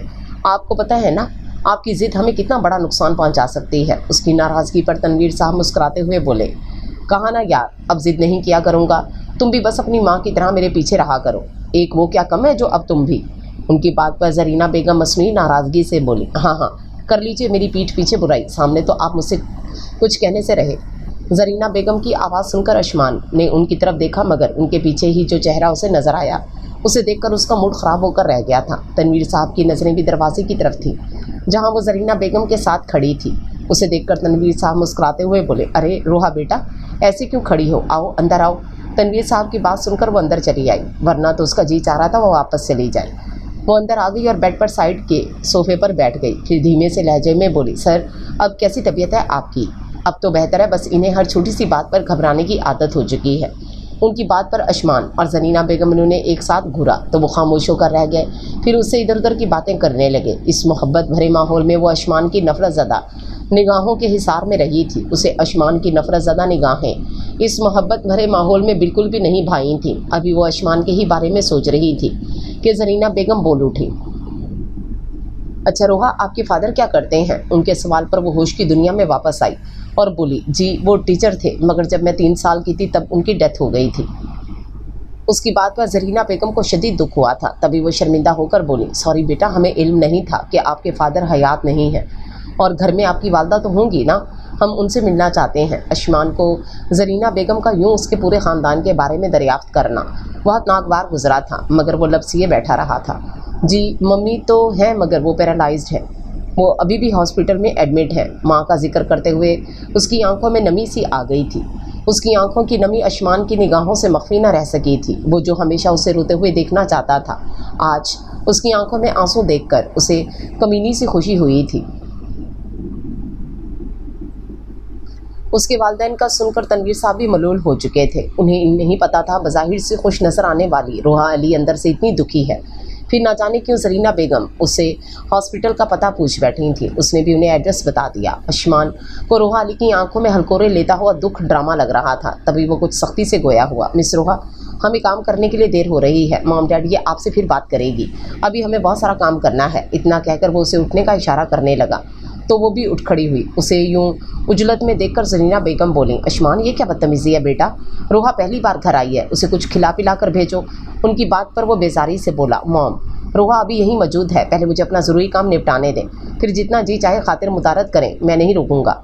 इतना कहकर वो उसे लिए लाउंज में चला गया। उसके जाते ही जरीना बेगम तनवीर साहब से बोली, तनवीर साहब आपकी पसंद तो लाजवाब है, मुझे रोहा अली अपने बेटे के लिए बहुत पसंद आई है। अब आप कहिए हम कब रोहा के घर अशमान का प्रपोज़ल लेकर जाएं? उनकी बात पर तनवीर साहब कुछ सोचते हुए बोले, मेरे ख्याल में आज हम रोहा की वालदा की अयादत करने चले जाते हैं, वहीं पर ही रिश्ते की बात भी कर लेंगे। जरीना बेगम को तनवीर साहब की सलाह बहुत अच्छी लगी। तभी वो दिलो जान से राज़ी होते हुए बोले, हाँ ये सही रहेगा, मगर आपने अशमान का लहजा नहीं देखा, वो कितना रूड था रोहा अली के साथ। उनकी फिक्रमंदी पर तनवीर साहब नरमी से बोले, आप फिक्र ना करें, वो ऊपर से ऐसा ही सख्त बनता है, मगर मैं जानता हूँ अंदर से बहुत नरम दिल रखने वाला है, और जब उसकी शादी रोहा अली जैसी लड़की से होगी तो वो खुद ब खुद ठीक हो जाएगा। उनके तसल्ली देने पर जरीना बेगम कुछ मुतमईन सी होकर रह गई थी। तभी कुछ ना बोली। वो दोनों सिंगल सोफे पर एक दूसरे के सामने बैठे थे। वो उसे जो कहता वो उसे अपने लैपटॉप पर टाइप करती जा रही थी। मुसलसल 4 घंटों से बगैर रुके इतनी सारी टाइपिंग करने से उसके हाथ दर्द करने लगे थे। ऊपर से भूख अलग लगी थी। वो इस वक्त ऑफिस में मौजूद होती तो उसे ब्रेक भी तो मिल जाता, मगर वो उसे अपने घर लाकर इतना जालिम बन चुका था कि उसे याद ही नहीं रहा कि रोहा अली इंसान है, कोई मशीन नहीं जो मुसलसल चलती रहे। वो चाहकर भी उसे कुछ कह नहीं सकती थी, इसलिए मजबूरी में टाइप करती रही। कुछ देर बाद उसका चिड़िया जैसा मुंह देखकर उसे एहसास हुआ था या फिर उस पर तरस आ गया था। तभी वो बोला, आज के लिए इतना ही ठीक है। उसकी इजाज़त मिलते ही वो अपनी जगह से उठ खड़ी हुई, मगर उसे शदीद चक्कर सा आ गया, जिस पर वो सोफे की पुश्त को थाम कर रह गई। उसकी हालत देखकर अशमान घबरा सा गया था। तभी उसने उसे सहारा देकर उसे वापस सोफे पर बिठाया और मुलाजिम को आवाज़ देकर उसके लिए जूस लाने को कहा, और साथ ही कुछ खाने के लिए भी। उसके एक ही हुक्म पर मुलाजिम दौड़ते हुए ऑरेंज जूस ले आया और साथ ही खाने के लिए ढेर सारी अशिया भी। इतनी सारी लजीज चीज़ें देखकर उसकी भूख चमक उठी थी, मगर शायद फितरी झिझक उसके आड़े आ चुकी थी। तभी उसने जूस पीने पर इत्तफाक किया और बोली, सर अब मैं ठीक हूँ, क्या अब मैं जा सकती हूँ? उसे यूँ सूखे मुँह जाते देखकर वो समझ गया था कि उसकी वजह से कुछ खा पी नहीं रही। तभी वो तहकम भरे लहजे में बोला, मैं तुम्हें अभी नहीं जाने दे सकता हूँ, पहले तुम्हें ये सब कुछ साफ करना होगा और फिर तुम्हें छुट्टी मिलेगी। इतना कहकर वो वहाँ से चला गया और वो कुछ हैरान सी उसकी पुश्त को घूरने लगी। फिर उसने सब कुछ थोड़ा थोड़ा अपनी प्लेट में लिया और खाने के बाद उसके पीछे लॉन में चली गई, जहाँ वो किसी से फ़ोन पर बात कर रहा था। उसके फारिग होते ही वो बोली, सर क्या मैं आप जा सकती हूँ? उसकी बात पर वो ऊपर से नीचे तक उसे देखता रहा, फिर इस बात में सर हिलाकर उसे इजाज़त दे दी। उसकी इजाज़त मिलते ही वो पैदल निकल गई थी। रास्ते से चलते चलते उसने सोचा कि अशमान खान इतना भी जालिम सफाक नहीं जितना वो नज़र आता है। अशमान के घर से वो सीधा हॉस्पिटल आई थी। अशमान के घर से हॉस्पिटल आने में उसे अच्छी खासी देर हो चुकी थी। तभी तो वो अपनी माँ के पास बैठी उनसे माजरत ख्वाह लहजे में कह रही थी, सॉरी अम्मी, जॉब के बाइस मैं आपको टाइम नहीं दे पा रही हूँ। उसकी बात सुनकर शाइस्ता बेगम के लबों पर उदास मुस्कुराहट अहाता कर गई। फिर वो उन्हें बहलाने के लिए अपने दिन भर की रौदात सुनाने लगी। अम्मी आपको पता है, आज मैं अपने बॉस के घर गई थी। उनका घर बिल्कुल महल जैसा था, बड़े बड़े रूम्स, पोर्च में लाइन से लगी गाड़ियाँ, वहाँ तो मुलाजमों की फ़ौज थी। जी तो चाह रहा था बस वहीं रह जाऊँ, मगर मुझे आपका ख्याल आ गया तो मैं फ़ौरन दौड़ी चली आई। और अम्मी, उस डेवल के वालिदैन तो इतने अच्छे हैं, ऐसा लगता ही नहीं कि वो सड़ियल के वालिदैन हैं। कहाँ वो और कहाँ उनके पेरेंट्स। उसके बच्चों जैसी बातें सुनकर शाइस्ता बेगम के चेहरे पर गहरी मुस्कुराहट दर आई थी। इस बार उनके चेहरे पर उदासी नहीं थी, बल्कि अलग ही किस्म की मुस्कुराहट थी जिसे वो समझ ना पाई थी। तभी अचानक दरवाजे पर दस्तक हुई तो वो दोनों भी चौंक गईं। फिर रोहा अपनी जगह से उठकर दरवाज़ा बा किया तो सामने शनासा चेहरे नजर आए। जरीना बेगम, तनवीर साहब और उनके पीछे बेजार सी शक्ल बनाए खड़ा हुआ अशमान। उन्हें देखकर वो मबहूत सी हो गई। तभी तो अंदर आने तक का नहीं पूछा। फिर जैसे उससे होश आया तो उन्हें सलाम करके एक तरफ हो गई ताकि वो अंदर आ सके। दोनों ने उसके सलाम का जवाब दिया और अंदर आ गए। फिर उसने मोहब्बत निभाते हुए कहा, सर आंटी बैठे ना। अशमान को यकसर ही नज़रअंदाज करके उसने इन्हें बैठने के लिए कहा तो वो दोनों वहाँ मौजूद सोफे पर बैठ गए। अशमान को खुद का यूँ नज़रअंदाज होना बहुत नागवार गुजरा था और वो अपनी नागवारी छुपा भी नहीं सका था। वो उसकी नागवारी को अभी भाप चुकी थी। सोफे पर उसके लिए जगह नहीं थी और वहाँ एक चेयर के अलावा मज़ीद कोई चेयर नहीं थी। तभी उसने अपनी चेयर उसकी तरफ बढ़ा दी, जिसे अशमान ने अपने रुमाल से साफ़ किया, फिर बैठ गया। उसकी यह हरकत रोहा को सीख पा कर गई थी, मगर वो हमेशा की तरह ज़ब्त करने पर मजबूर हो गई। तभी वो कुछ शर्मिंदा सी होकर तनवीर साहब से बोली, सर आपकी तो तबीयत ठीक नहीं थी, आपको मेरी वजह से ख्वामखा ज़हमत उठाना पड़ी। उसकी बात पर तनवीर साहब मुस्कुराते हुए बोले, अरे नहीं बेटा, अब मेरी तबीयत ठीक है। शुगर भी मेरी ज़िद के बाइस बढ़ी थी और कोई बात नहीं है, और बीमार की अयादत करना भी तो सवाब का काम है। अशमान उन सब की बातों से बेनियाज बना अपने मोबाइल में किसी को टेक्स्ट करने लगा था। उधर जरीना बेगम शाइस्ता बेगम से बातें करने लगी थीं, जिनका वो इशारों में जवाब दे देती थीं। कुछ देर बैठने के बाद जरीना बेगम बोली, रोहा अब हम चलते हैं, अपनी अम्मी का और अपना ध्यान रखना। किसी भी चीज़ की ज़रूरत हो तो मुझे अपना समझकर कॉल कर देना। ये मेरा कार्ड रखो अपने पास, इस पर भी मेरा नंबर दर्ज है। उनकी मोहब्बत पर उसकी आंखों में नमी सी आ गई थी। तभी वो अपना सर झुकाकर रह गई। उसे यूं देखकर इन्हें याद आया तो वो अशमान से बोली, अशमान, रोहा की मदर अभी डिस्चार्ज होने वाली हैं, तुम रोहा को और इसकी मदर को घर ड्रॉप कर दो। उनकी बात सुनकर अशमान का मुंह मारे हैरत के खुल गया। तभी वो बोला, मॉम, अगर मैं रोहा और उसकी मदर को ड्रॉप करने गया तो आपको कौन ड्रॉप करेगा? अपने बेटे की फिक्रमंदी पर तनवीर साहब धीरे से बोले, अशमान, तुम हमारी फ़िक्र ना करो, मैं अभी ड्राइवर को कॉल करके बुला लेता हूँ, हम लोग ड्राइवर के साथ चले जाएंगे। नाचार अशमान को उनकी बात मानना पड़ी थी। फिर तमाम बिल क्लियर करके वो उसे और शाइस्ता बेगम को घर ड्रॉप करने चल पड़ा। शाइस्ता बेगम को सहारा देते हुए वो उन्हें अंदर तक लाया था। रोहा का फ्लैट 2 कमरे और एक किचन पर मुश्तमिल था। बज़ाहिर फ्लैट बहुत छोटा था, मगर सलीकेमंदी से रखी हुई तमाम चीज़ों ने और साफ़ सफाई ने उसे मुतासिर किया था। रोहा शाइस्ता बेगम को अपने रूम में छोड़कर वापस उसके पास आई और शर्मिंदगी से गोया हुई, सॉरी सर, आपको मेरी वजह से तकलीफ़ उठानी पड़ी, एंड थैंक्स आप मेरे घर आए। उसकी बात पर अशमान ने एक नज़र उस पर डाली, फिर सर्द लहजे में कहा, अगर तुम्हें शुक्रिया करना है तो मेरे पेरेंट्स का करो, अगर वो मुझ पर दबाव ना डालते तो मैं कभी यहाँ ना आता। उसका लहजा गरूर में डूबा हुआ था, जिस पर उसे अपना आप हकीर सा लगा था। अपनी बात कहकर वो जाने लगा कि वो मज़ीद बोल पड़ी, सर एक कप कॉफ़ी तो पीते जाएं। उसकी बात पर वो हकारत से बोला, नहीं, अगर मैं यहाँ 1 मिनट भी रुका तो मेरा दम घुट जाएगा, कॉफ़ी बनने तक शायद मैं मर जाऊँ। उसकी हतक आमेज़ बातों से रोहा अली का कलेजा छलनी होता जा रहा था। फिर उसने अशमान को एक भी बार रुकने को नहीं कहा। उसे अशमान के ऑफिस में काम करते हुए 3 हफ्ते बीत चुके थे। इन 3 हफ्तों में उसे जितना जलील करना था अशमान ने किया था, और वो भी मजबूरी में जब्त करती रही थी।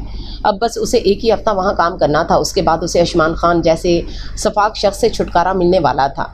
अब वो दूसरी जगह जॉब करने की तलाश में थी। उसे यकीन था कि उसे दूसरी जॉब बहुत जल्दी मिल जाएगी। फिर उसकी ज़िंदगी में कोई अशमान जैसा शख्स टॉर्चर करने के लिए नहीं होगा। हर रोज़ की तरह आज भी अशमान ने उसे एक्स्ट्रा वर्क लिया था। वो शाम घर लौटी तो उसे अजीब सी वहशत ने आन घेरा। अजीब सी बेचैनी हो रही थी। उसे दिल अलग घबरा रहा था, जैसे उसे सिग्नल मिल रहा हो कि कुछ बुरा होने वाला है या फिर वो बुरी घड़ी गुजर गई हो। घर में हमेशा की तरह खामोशी छाई हुई थी, जिससे उसे मजीद घबराहट हो रही थी। उसने अपना बैग दूर उछाला और शास्ता बेगम के रूम की तरफ बढ़ गई। शास्ता बेगम ज़मीन पर पड़ी थी। उन्हें ऐसी हालत में देखकर एक ज़ोरदार चीख उसके हलक से निकली थी। अम्मी अम्मी। अजिया भी कहीं आसपास दिखाई नहीं दे रही थी। उन्हें ऐसी हालत में देखकर उसका दिल बुरी तरह धड़कने लगा। उसे लग रहा था उसका दिल बाहर निकल आएगा। तभी वो धीरे से उनके पास बैठ गई और उनकी नब्ज चेक करने लगी, मगर वो नहीं चल रही थी। जिस पर दिल खराश कर देने वाली चीख उसके दिल से हलक से निकली थी। उसकी अम्मी उसे इस सफाक दुनिया के रहमो करम पर तन्हा छोड़कर अवधि नींद सो गई थी। इस चीखों पुकार पर तमाम आस पड़ोस के लोग दौड़ते हुए आए थे। फिर उसे नहीं पता चला कब और कैसे उन्हें सुपर्दे खाक किया गया, कौन कौन उनकी आखिरी रसूमात में शामिल हुआ था। वो तो बस नम नज़रों से खला में घुड़ती रही थी, उनके साथ बिताए गए दिनों को याद करती रही थी।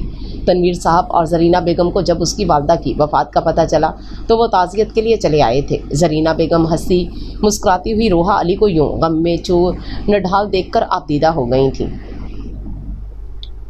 तभी उसे तसल्ली देते हुए बोली, रोहा खुद को संभालो बेटा, यूं मरने वालों के साथ मरा नहीं जाता, हौसला रखो, अल्लाह सब ठीक कर देगा। उनके लहजे में बेपनाह मोहब्बत मख्फी थी, जिस पर उसे अपनी माँ की याद आ गई। फिर वो कितनी देर तक उनके गले लगे रोती बिलखती रही थी। आखिर में कैसे खुद को संभालूं, आप तो जानती थी ना, मेरा अम्मी के अलावा कोई नहीं था, मैं अकेली होकर रह गई हूँ। उसकी बात पर जरीना बेगम तड़प कर बोली, नहीं बेटा, खुद को तन्हा मत समझो, हम हैं ना तुम्हारे साथ, तुम हमारे साथ घर चलो। उनकी बात पर वो नफ़ी में सर हिलाते बोली, नहीं आंटी, मैं रह लूँगी यहाँ। उसके इनकार पर वो मज़ीद इसरार करके बोली, रोहा आप यहाँ तन्हा कैसे रहोगी, हमारे साथ घर चलो। वो उसे अपने साथ ले जाने पर बज़िद थी और वो भी उनके साथ जाने पर मुसलसल इनकारी थी। नहीं आंटी, मेरे साथ शबाना आंटी हैं, मैं तन्हा नहीं हूँ। शबाना शास्ता बेगम की दूर पार की कज़न थी। पिछले 3 दिन से वही रोहा का ध्यान रख रही थी। उन्हें देखकर जनीना बेगम के दिल को भी थोड़ी सी तसल्ली हुई थी। तभी वो इन्हें रोहा का ध्यान रखने का कहकर वहाँ से चली गई थी। अभी उसकी माँ को इस दुनिया से रुखसत हुए 4 दिन भी नहीं हुए थे कि अशमान का कॉल आ गया।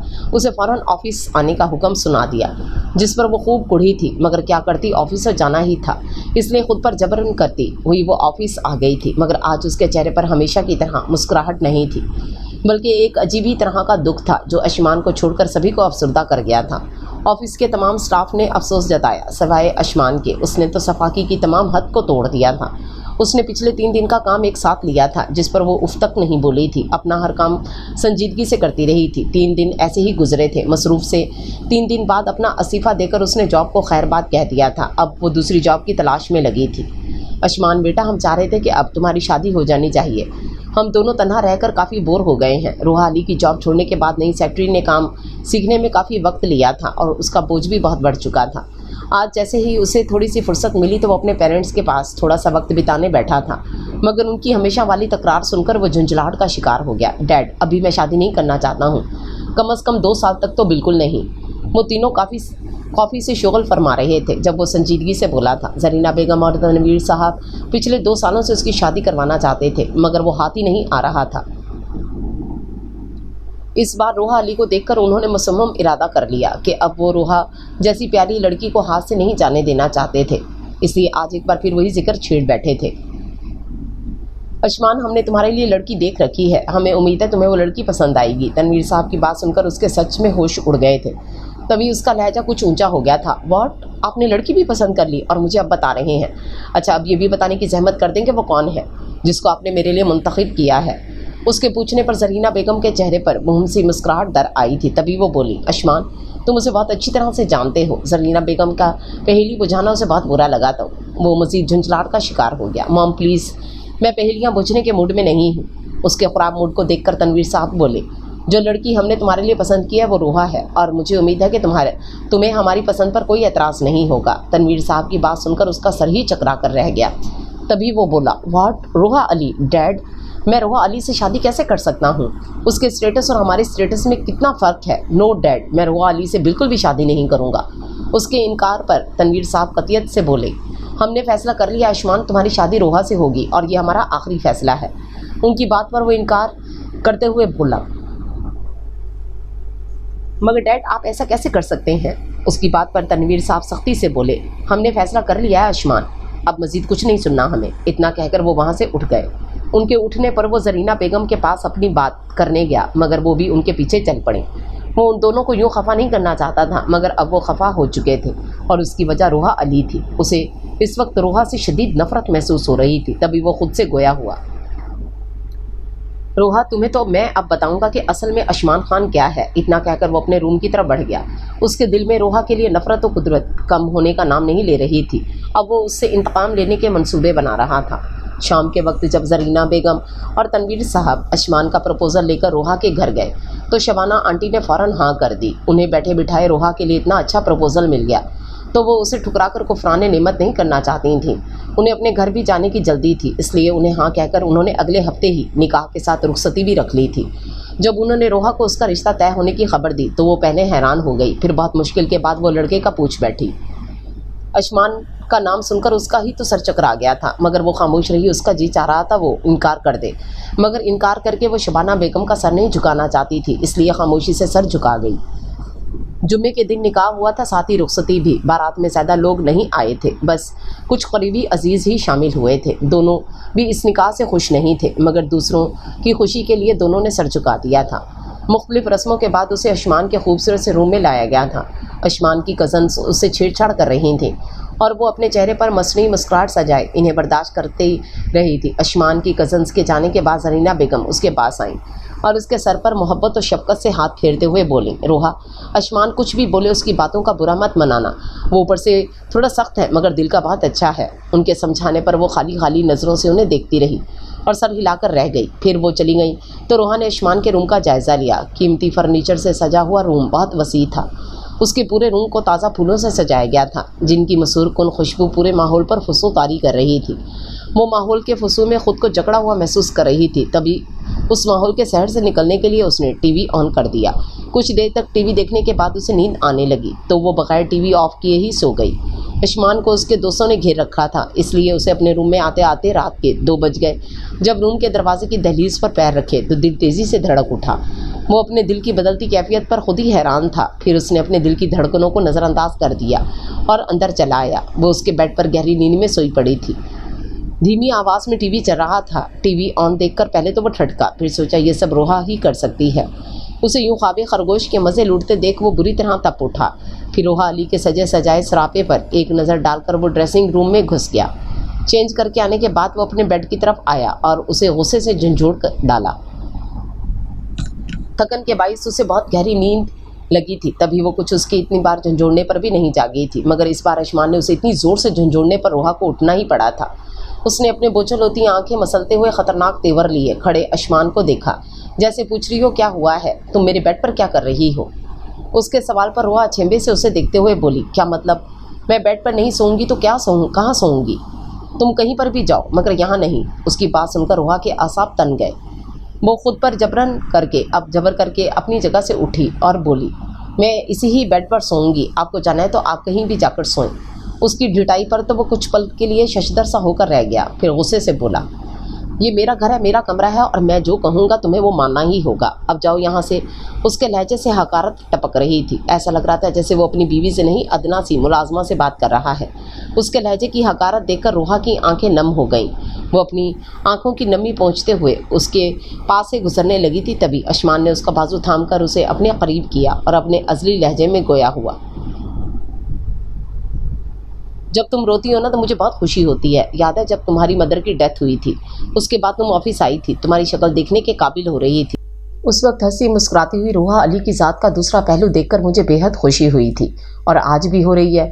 मैं उम्मीद करता हूँ मेरा साथ तुम्हारे लिए असियत का बाइस बना रहेगा और तुम हमेशा ऐसे ही रोती रहोगी। उसकी जहर उगलती ज़ुबान रोहा के दिल पर बर्छी की तरह लगी थी। तभी वो उसे अपना आप छुड़ाते हुए बोली थी, छोड़े मुझे, मेरे करीब मत आए। उसकी बात सुनकर वो हैरान होकर रह गया। फिर मजीद उसे अपने करीब करते हुए बोला, वैसे तो अंदर ही अंदर मेरी कुर्बत के लिए तड़प रही होगी, मगर ऐसे बन रही हो जैसे मेरी कुर्बत तुम्हें नागवार गुजर रही है। उसके इल्ज़ाम पर वो भुंजका रह गई और उसे देखने लगी। फिर जब्त करते हुए बोली, आप अपनी सोच अपने तक ही महदूद रखें तो अच्छा होगा। मुझ पर रोब जमाकर मुझे डराने की कोशिश ना करें। आप समझ रहे होंगे कि मैं आपकी तमाम ज़्यादतियाँ चुपचाप बर्दाश्त कर लूँगी और उफ तक नहीं करूँगी, तो ये आपकी भूल है। अगर आपने मेरे साथ ज़्यादती करने की कोशिश की तो मैं आंटी को बता दूंगी। उसके निडर अंदाज पर, उसकी धमकी पर वो कुछ पल के लिए साकित होकर रह गया। फिर गुर्राते हुए बोला, मुझे धमकियां देकर तुम समझ रही हो कि मैं डर जाऊंगा, तो ऐसा बिल्कुल भी नहीं है। मैं भी देखता हूँ कि तुम क्या कर सकती हो। जाओ अभी जाकर मॉम को बता दो कि मैंने तुम्हें क्या कहा है।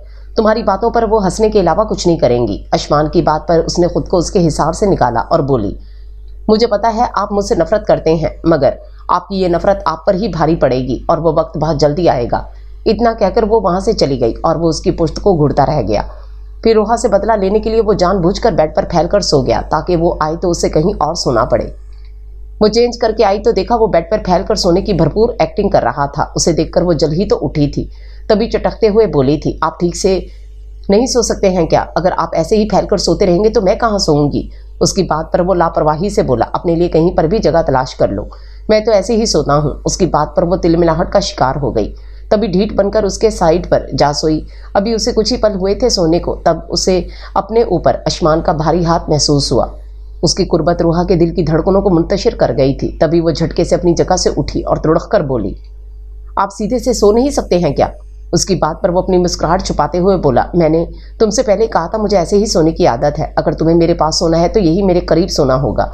उसकी मैंने बात सुनकर रूहा का चेहरा सुर्ख होकर रह गया। तभी वो अपनी जगह से उठी और सोफे पर जाकर सो गई। उसे सोफे पर सोता देखकर आयुष्मान के चेहरे पर मुस्कुराहट बिखर गई।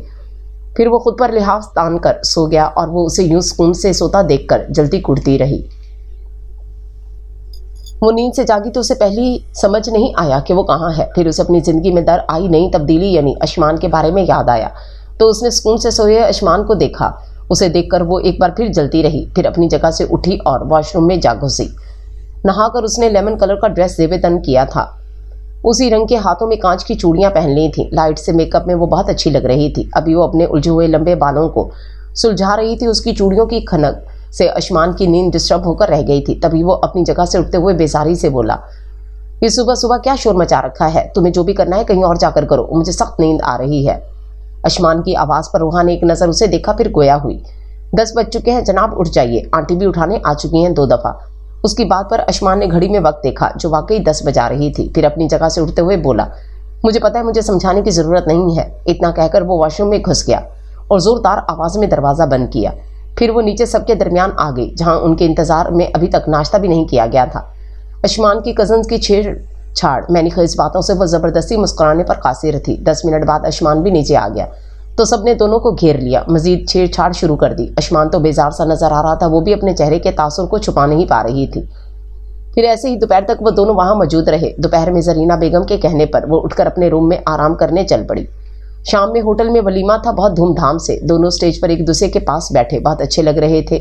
तमाम लोगों ने दोनों की जोड़ी को बहुत सराहा था। रात देर तक वलीमा जारी रहा। वलीमा ख़त्म होने पर वो थकी मांदी से अपने रूम में आई थी। अपने भारी ड्रेस और ज्वेलरी से छुटकारा पाकर वो सोफे पर जा सोई थी। आयुष्मान आज फिर रूम में लेट आया था। उसे सोफे पर सोता देख उसके चेहरे पर मुस्कुराहट दर आई। फिर वो भी अपने कपड़े चेंज करके अपने बेड की तरफ आया, मगर बेड की तरफ जाते हुए वो ठटक कर रह गया। नाकाफी से सोफे पर सोई हुई रूहा बिल्कुल नीचे गिरने पर आ गई थी। उसे यूं गिरता देखकर आयुष्मान के दिल को कुछ हुआ। तभी उसने रूहा को अपने बाजुओं में उठा लिया और अपने बेड पर डाल दिया। रूहा को किसी का अपने बेहद करीब मौजूदगी का एहसास हो चुका था। तभी उसकी आंखें खुल गई थीं। वो आयुष्मान के बहुत करीब उसके बेड पर थी। अपने उसके करीब मौजूदगी पर वो पहले तो हैरान हुई, फिर सरहद से अपनी जगह से उठकर बैठ गई और अपने पास बेखबर सोए हुए आयुष्मान को झंझोड़ते हुए बोली, मैं यहाँ कैसे आई हूँ? मैं तो सोफे पर सोई हुई थी। उसकी बात पर आयुष्मान लापरवाही से गोया हुआ, तुम वहाँ गिरने वाली थी इसलिए मैं तुम्हें यहाँ ले आया। उसकी बात पर वो रूहा के आसाब तन गए। उसे कल रात की बेइज्जती याद आने लगी, कैसे उसने रूहा को बेइज्जत करके अपने बेड से उठा दिया था और अब ऐसे बन रहा था जैसे कल कुछ किया ही नहीं। अगर गिरने वाली थी तो गिरने देते आप मुझे, वहाँ कम से कम आपकी ही जान छूट जाती मुझसे। उसकी बात पर आयुष्मान अपनी जगह से उठ बैठा और दिलचस्पी से उसके चेहरे को देखते हुए बोला, बस करो यार, सो जाओ और मुझे भी सोने दो। अगर ऐसे ही मुझसे उलझती रही तो भुगतना तुम्हें पड़ेगा। उसकी बात पर वो नासमझी से उसे देखते हुए दबे दबे गुस्से में बोली, मुझे यहाँ नहीं सोना है, मैं जा रही हूँ आपकी तयन की हुई जगह पर। इतना कहकर वो उठने लगी तो आयुष्मान ने उसकी कलाई थाम कर उसे अपने करीब खींच लिया। फिर उसकी तमाम मुज़ाहमत, तमाम तर कोशिशें नाकाम रही थी। बिलाखिर थक हार कर उसने खुद को आयुष्मान के सुपुर्द कर ही दिया था। आज फिर एक नई सुबह का आगाज़ हुआ था, मगर आज की सुबह में कुछ अलग ही तरह के रंग शामिल थे। हाँ, शायद उसकी कल रात की सौंपे हुए मोहब्बत के रंग थे, जो हर चीज़ निखरी निखरी सी खूबसूरत सी लग रही थी। वो उससे बगैर बात किए ऑफिस चला गया था और वो उसकी बेइतनाई पर कुछ हर्ट सी होकर रह गई थी, मगर फिर ये सोचकर खुद को मुतमईन करती थी कि उसकी ये आदत है अपने तमाम चीज़ों से बेएतनाई और लापरवाही बरतने की। फ्रेश होकर वो नीचे आई तो जरीना बेगम ने खुशी से उसका खैर मकदम किया। उनकी मोहब्बत पर वो निहाल होती रही। जरीना बेगम ने उसके लिए कॉफ़ी बनाकर पेश की तो वो कुछ शर्मिंदा सी होकर रह गई और बोली, आंटी आपने जहमत क्यों की, मैं खुद बना लेती। उसकी बात पर जरीना बेगम मुस्कुराते हुए बोली, इसमें जहमत की क्या बात है रोहा, अभी आपकी शादी को वक्त ही कितना हुआ है, गिनती के 3 दिन। अभी आपकी पहली बार रसोई की रस्म होगी, फिर आपको जो मर्जी आए बनाना। उनकी बात पर वो इश्तियाक से बोली, पहली रसोई की रस्म क्या होती है आंटी? आपको पहले कुछ मीठा पकवान बनाना होगा, उसके बाद आप जो जी चाहे पका सकती हो। उनकी बात पर वो पुरजोश होकर बोली, ठीक है आंटी, फिर ये रस्म मैं आज ही कर लेती हूँ। ठीक है बेटा, जैसे आपकी मर्जी। उनकी बात पर वो खुश हो गई। उसके चेहरे पर सजी मुस्कुराहट देखकर जरीना बेगम मजीद बोली, रोहा आज से आप मुझे आंटी मत कहा करो, आंटी लफ्ज़ से अजनबियत सी महसूस होती है। उनकी बात पर वो ठटक कर रह गई, फिर उसके चेहरे पर शादमानी छा गई, जैसे बहुत कुछ पा लिया हो। तभी वो बोली, तो ठीक है, फिर मैं आज से आपको मम्मी और अंकल को पापा कहकर मुखातिब करूँगी। उसकी बात पर जरीना बेगम का चेहरा खिल उठा। तभी बेसाख्ता उन्होंने रोहा को गले लगा लिया। उनकी मोहब्बत पर तो वो अपनी जान भी निसार कर सकती थी। कुछ तौक़ुफ़ के बाद जरीना बेगम उससे बोली, रोहा अशमान का रवैया कैसा है तुम्हारे साथ? उनके सवाल पर उसे कल रात की याद आ गई, जिससे उसके चेहरे पर हया की लाली बिखर गई। उसे यूं मुस्कुराता देख जरीना बेगम समझ गई कि उनके दरमियान सब ठीक है। तभी मजीद कुछ नहीं बोली। ठीक है रोहा, आप घर पर आराम करो, मैं अपनी फ्रेंड की तरफ जा रही हूँ। इतना कहकर वो उठकर चली गई और वो इतने बड़े घर में तन्हा रह गई। उसके पास कुछ करने को भी तो नहीं था। मुलाजमों को भी उसने सर्वेंट क्वार्टर में भेज दिया था। कुछ देर लाउंज में बैठने के बाद वो कमरे में आ गई और टीवी ऑन करके बैठ गई। 2:30 बजे तक टीवी देखते रहने के बाद उसे ज़ोर की भूख लगी तो वो अपने रूम से निकलकर किचन की तरफ चली आई। माइक्रोवेव में खाना गर्म करके वो अभी अपने लिए खाना निकाल रही थी, तभी उसकी समातों से अशमान की गुस्से से चिंघाड़ती हुई आवाज़ टकराई। वो मुलाजिम को आवाज़ लगा रहा था, अकबर अकबर कहाँ मर गए हो? उसकी आवाज़ पर वो एकदम से अलर्ट हो गई। तभी अपना फ़र्ज़ निभाते हुए उसने अशमान के लिए गिलास में पानी डाला और ट्रे में लेकर बाहर निकल गई। अशमान की नज़र अपने मोबाइल की स्क्रीन पर थी, इसलिए उसने रोहा को नहीं देखा था और बगैर कुछ कहे गिलास उठाकर पानी पी लिया। वो गुस्से से भरे पड़े अशमान का जायज़ा लेने में इतनी महव थी, तभी अशमान को अपने ऊपर किसी की गहरी नज़रों की तपिश महसूस हुई तो सर उठाकर देखने पर मजबूर हो गया। उसे देखकर वो नफ़्स से गोया हुआ, तुम यहाँ क्या कर रही हो और अकबर कहाँ है? उसके सवाल पर वो धीमे से बोली, वो अपने क्वार्टर में है। उसकी बात सुनकर वो गुस्से से गोया हुआ। किससे पूछकर वो क्वार्टर में गया? उसे क्या क्वार्टर में रहने की जॉब पर रखा है? उसकी बात पर वो एक बार फिर बोली, उन्हें मैंने ही कहा था जाने के लिए, मैं घर में अकेली थी तो वो लोग क्या करते? क्या क्यों मॉम कहाँ गई? वो अपनी फ्रेंड के घर गई हैं। उसकी बात पर अशमान ने फिर कुछ नहीं पूछा, मगर उसके ख़राब तेवर देखकर वो ज़रूर पूछने की गलती कर बैठी थी। आप इतने गुस्से में क्यों हैं? उसका सवाल अशमान को तपा गया। मैं क्यों इतने गुस्से में हूँ मैं तुम्हें बताने का पाबंद नहीं हूँ। आज पूछ लिया, आइंदा मत पूछना। उसका लहजा हमेशा की तरह तक आमेज था, जिस पर उसका दिल बुरी तरह टूट गया था। उसने अपनी आंखों में आई नमी को छुपाया और बोली, मुझे आपके गुस्से की क्यों परवाह होने लगी? मैं तो बस मम्मी के कहने पर आपसे ये पूछने आई थी कि आप खाना खाएंगे या नहीं। उसके मुंह से मम्मी लफ्ज़ सुनकर वो हैरान हो गया, मगर कहा कुछ नहीं। ठीक है, जो भी पका है जल्दी से लगाओ, मुझे भूख लग रही है। पापा कहाँ हैं? वो नहीं आए खाना खाने? डैड मीटिंग में गए हैं, इसलिए नहीं आ सकते। अगर तुम्हारे सवाल जवाब ख़त्म हो चुके हैं तो क्या तुम खाना लगवाने की जहमत करोगी, या फिर सवालों से ही मेरा पेट भरने का इरादा है? वो उसके सवालों का जवाब देते देते शायद झंझलाहट का शिकार हो गया था, तभी तो चिड़चिड़ा सा हो रहा था।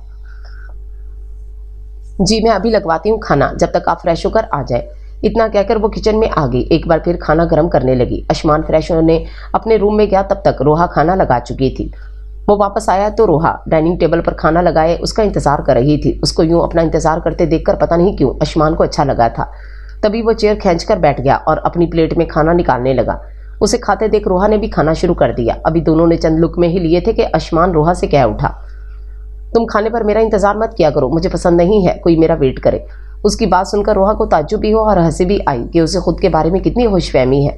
वो भला क्यों उसके इंतज़ार में बैठी रहेगी। वो उसकी खुशफहमी दूर करने की खातिर बोली, आप अपनी ये खुशफहमी दूर कर लें जनाब कि मैं आपका वेट कर रही थी। मैं आपका कोई वेट नहीं कर रही थी, मैं बस खाना खाने ही वाली थी कि आप आ गए। आइंदा ऐसी खुशफहमी मत पालेंगेगा।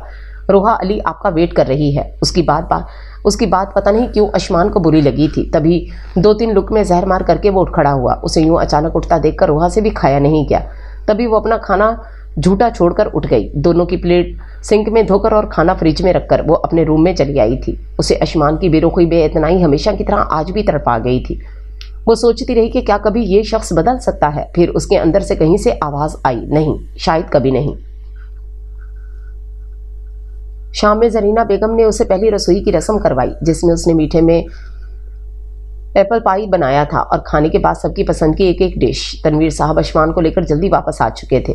उन्हें जैसे ही जरीना बेगम ने बताया कि खाना रोहा ने बनाया तो वो बहुत खुश हुए और बोले, अरे वाह भाई, फिर तो जल्दी खाना लगाएं, हम भी तो चक्कर देखें हमारी बहू कैसा खाना बनाती है।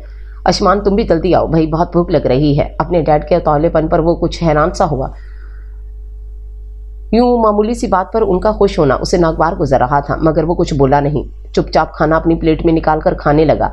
अभी उसने पहला लुकमा लिया था कि बोल पड़ा, इतना स्पाइसी और मिसालेदार खाना है, मुझसे नहीं खाया जा रहा। Sorry mom dad, I can't eat. उसे अभी तक रोहा की दोपहर वाली बात का गुस्सा था, इसलिए वो जानबूझकर खाने में नुक्स निकालकर वहां से उठकर चला गया। उसकी बात सुनकर रोहा की आंखों में नमी सी उतर गई। वो अपने जज्बात छुपाकर खाने लगी, मगर एक बार फिर निवाला उसके हलक में ही फंसने लगे तो वो भी उठ गई।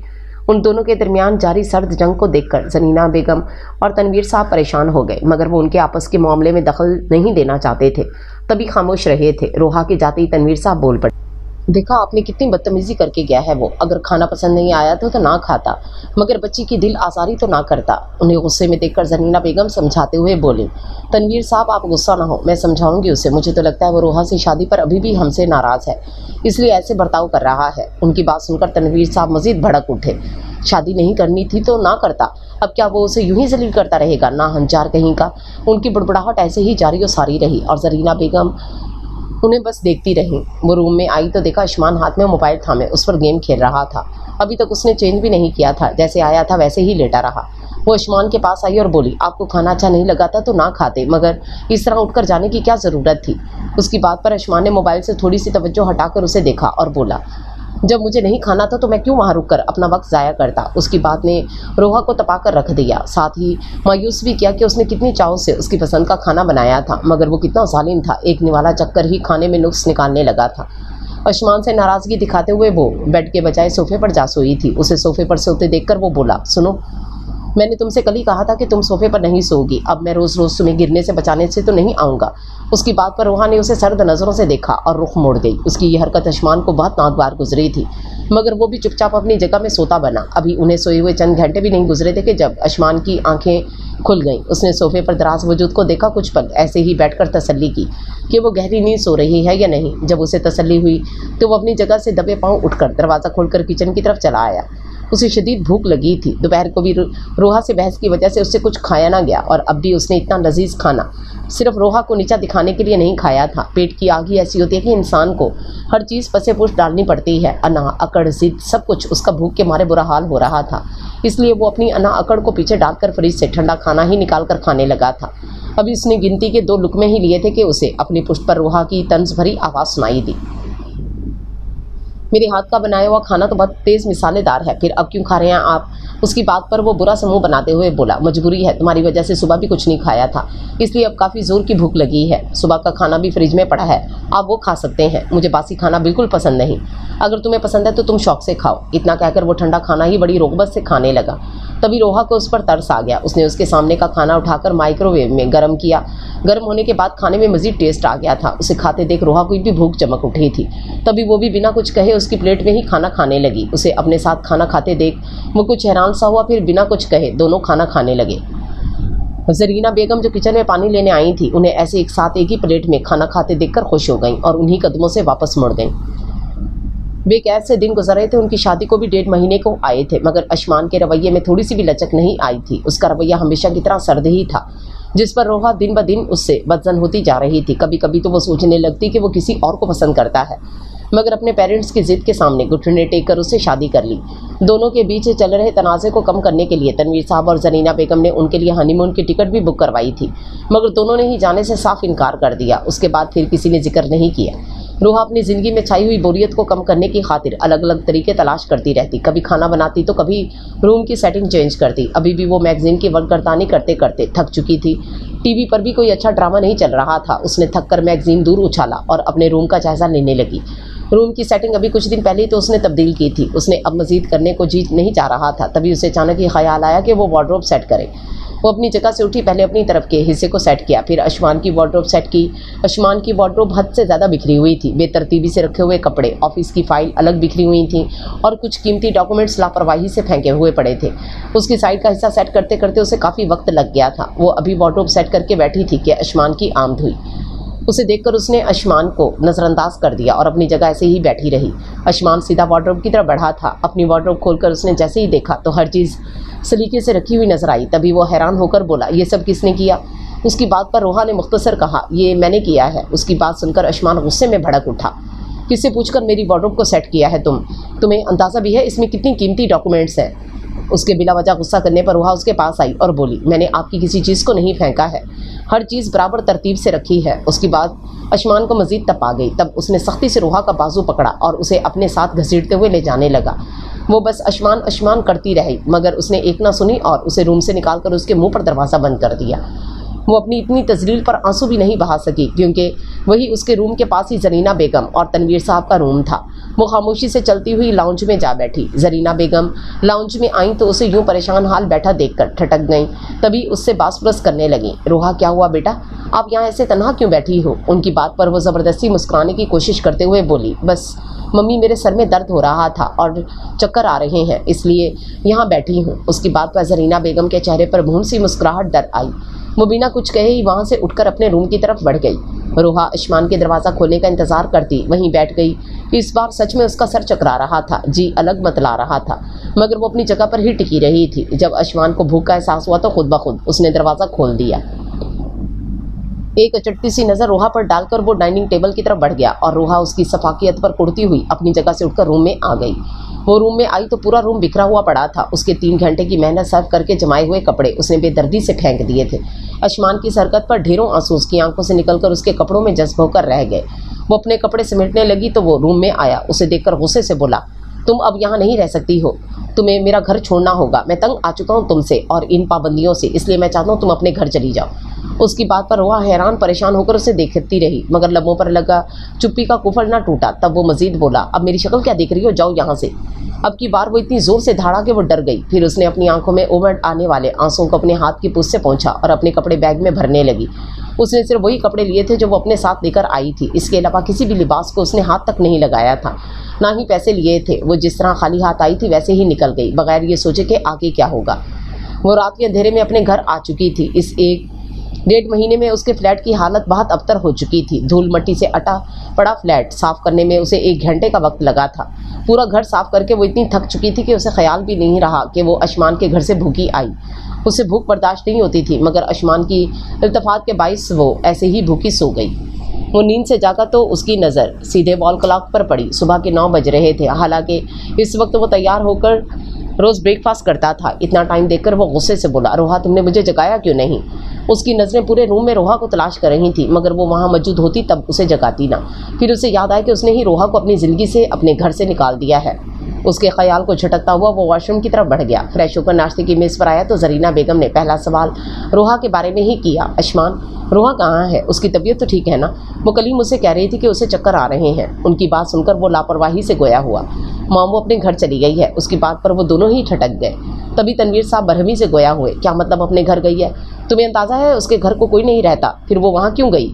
उनकी बात पर वो इत्मीनान से बोला, जी मैं जानता हूँ उसके घर कोई नहीं रहता है, मगर वो इतनी ज़िद कर रही थी कि मजबूरन मुझे उसे छोड़ना ही पड़ा। उसने इतनी सफाई से झूठ खड़ा कि किसी को भनक तक नहीं लगी कि आया वो सच कह रहा है या झूठ।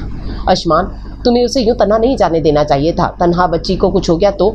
जरीना बेगम के लहजे में तफक्कुर था जो उसे बिल्कुल भी अच्छा नहीं लगा था। मॉम वो ज़िद कर रही थी सो मैंने जाने दिया। फिर वो ज़रूरी मीटिंग का बहाना बनाकर वहाँ से उठकर चला गया। उसके जाते ही जरीना बेगम बोली, तनवीर साहब मुझे लगता है ज़रूर आयुष्मान ने ही उसे जाने को कहा होगा, वरना रोहा क्यों वहाँ जाती? वहाँ ना उसकी मदर है ना कोई और। उनकी बात सुनकर तनवीर साहब पुरसोच लहजे में गोया हुए, हाँ मुझे भी यही मामला लग रहा है। रोहा को घर से गए हुए 2 हफ्ते हो चुके थे। इन 2 हफ्तों में वो उसे किसी न किसी तरह याद आती रही थी। वो उसे याद नहीं करना चाहता था, मगर उसकी याद उसे ऐसे जकड़ लेती थी कि उसे अपने आसपास का ध्यान ही नहीं रहता था। उससे दूरी उसे समझा गई थी कि वो उसके लिए लाजिम होकर रह गई है। उसकी याद आती तो वो खुद को सोच जतन करके बहलाने लगता था, मगर फिर वो पीछा न छोड़ती थी। हिजर के ये लम्हात जांगसल बन चुके थे। वो अपने लिए मस्कन तलाश कर रहा था जहाँ दुनिया की हर चीज़ मुयस्सर हो, बस रोहा अली की याद ना हो। मगर नहीं, वो अपने लिए कोई ऐसा गोशा, ऐसी जगह नहीं तलाश कर पाया जो उसे रोहा अली की याद से आज़ादी दिलवा सकती थी। वो जो उसे एक आंख नहीं भाती थी, अब वो उसे हर जगह नजर आ रही थी। वो अपने दिल की बदलती कैफियत पर खुद ही हैरान था। फिर वो एक दिन अपने दिल के हाथों मजबूर होकर उसके घर की दहलीज पर जा खड़ा हुआ, झुका सर लेकर शर्मिंदा शर्मिंदा सा। डोर बेल पर हाथ रखे वो शायद हाथ हटाना ही भूल गया था। मुसलसल बजती डोर बेल पर वो दौड़ती हुई आई थी। उसे लग रहा था अजिया का छोटा भाई है, जो अजिया ने ही उसके काम करने के लिए उसे भेजा था। वो अपने हाथ तौलिए से खुश्क करती हुई दरवाजे तक आई थी। उसे यही लग रहा था कि अजिया का भाई है, इसलिए बिना पूछे ही उसने दरवाज़ा खोल दिया। दरवाज़ा खोलते ही जो चेहरा उसके सामने आया था, उसे देखकर वो भुंचका रह गई थी। फिर जल्दी से उसने खुद को संभाला और ज़ोर से उसके मुंह पर दरवाज़ा बंद करना चाहा, मान कि वो दरवाज़ा उसके मुंह पर दे मारती। अशमान ने अपने मजबूत हाथों से दरवाज़ा पकड़ लिया और उसे बाज रखा। नाजुक सी रोहा अली अशमान की ताकत के सामने हार गई थी। तभी अपनी कोशिश तर्क कर दी और उसे नफ़रत से घुरते हुए बोली, आप यहाँ क्या कर रहे हैं? उसके सवाल पर वो धीमे से मुस्कुराते हुए बोला, मैं यहाँ तुम्हें लेने आया हूँ। उसकी बात पर वो गुस्से से बोली, आप प्लीज़ यहाँ से चले जाए, मुझे आपकी शक्ल से भी नफरत है। उसकी बात सुनकर अशमान के चेहरे की मुस्कुराहट मज़ीद गहरी हो गई थी। वो बोला, बताने के लिए शुक्रिया। कुछ दिन पहले तक तो मैं भी यही सोचता था, मगर खैर छोड़ो, जल्दी से अपना बैग पैक करो। उसकी बात पर अपनी जगह चटक कर बोली, आप भूल रहे हैं मिस्टर अशमान खान, आप ही ने मुझे अपनी ज़िंदगी से अपने घर से जाने के लिए कहा था। आप पाबंदियों के आदी नहीं हैं और मुझे यकीन है कि आप खुद को जंजीरों में कैद नहीं करना चाहेंगे।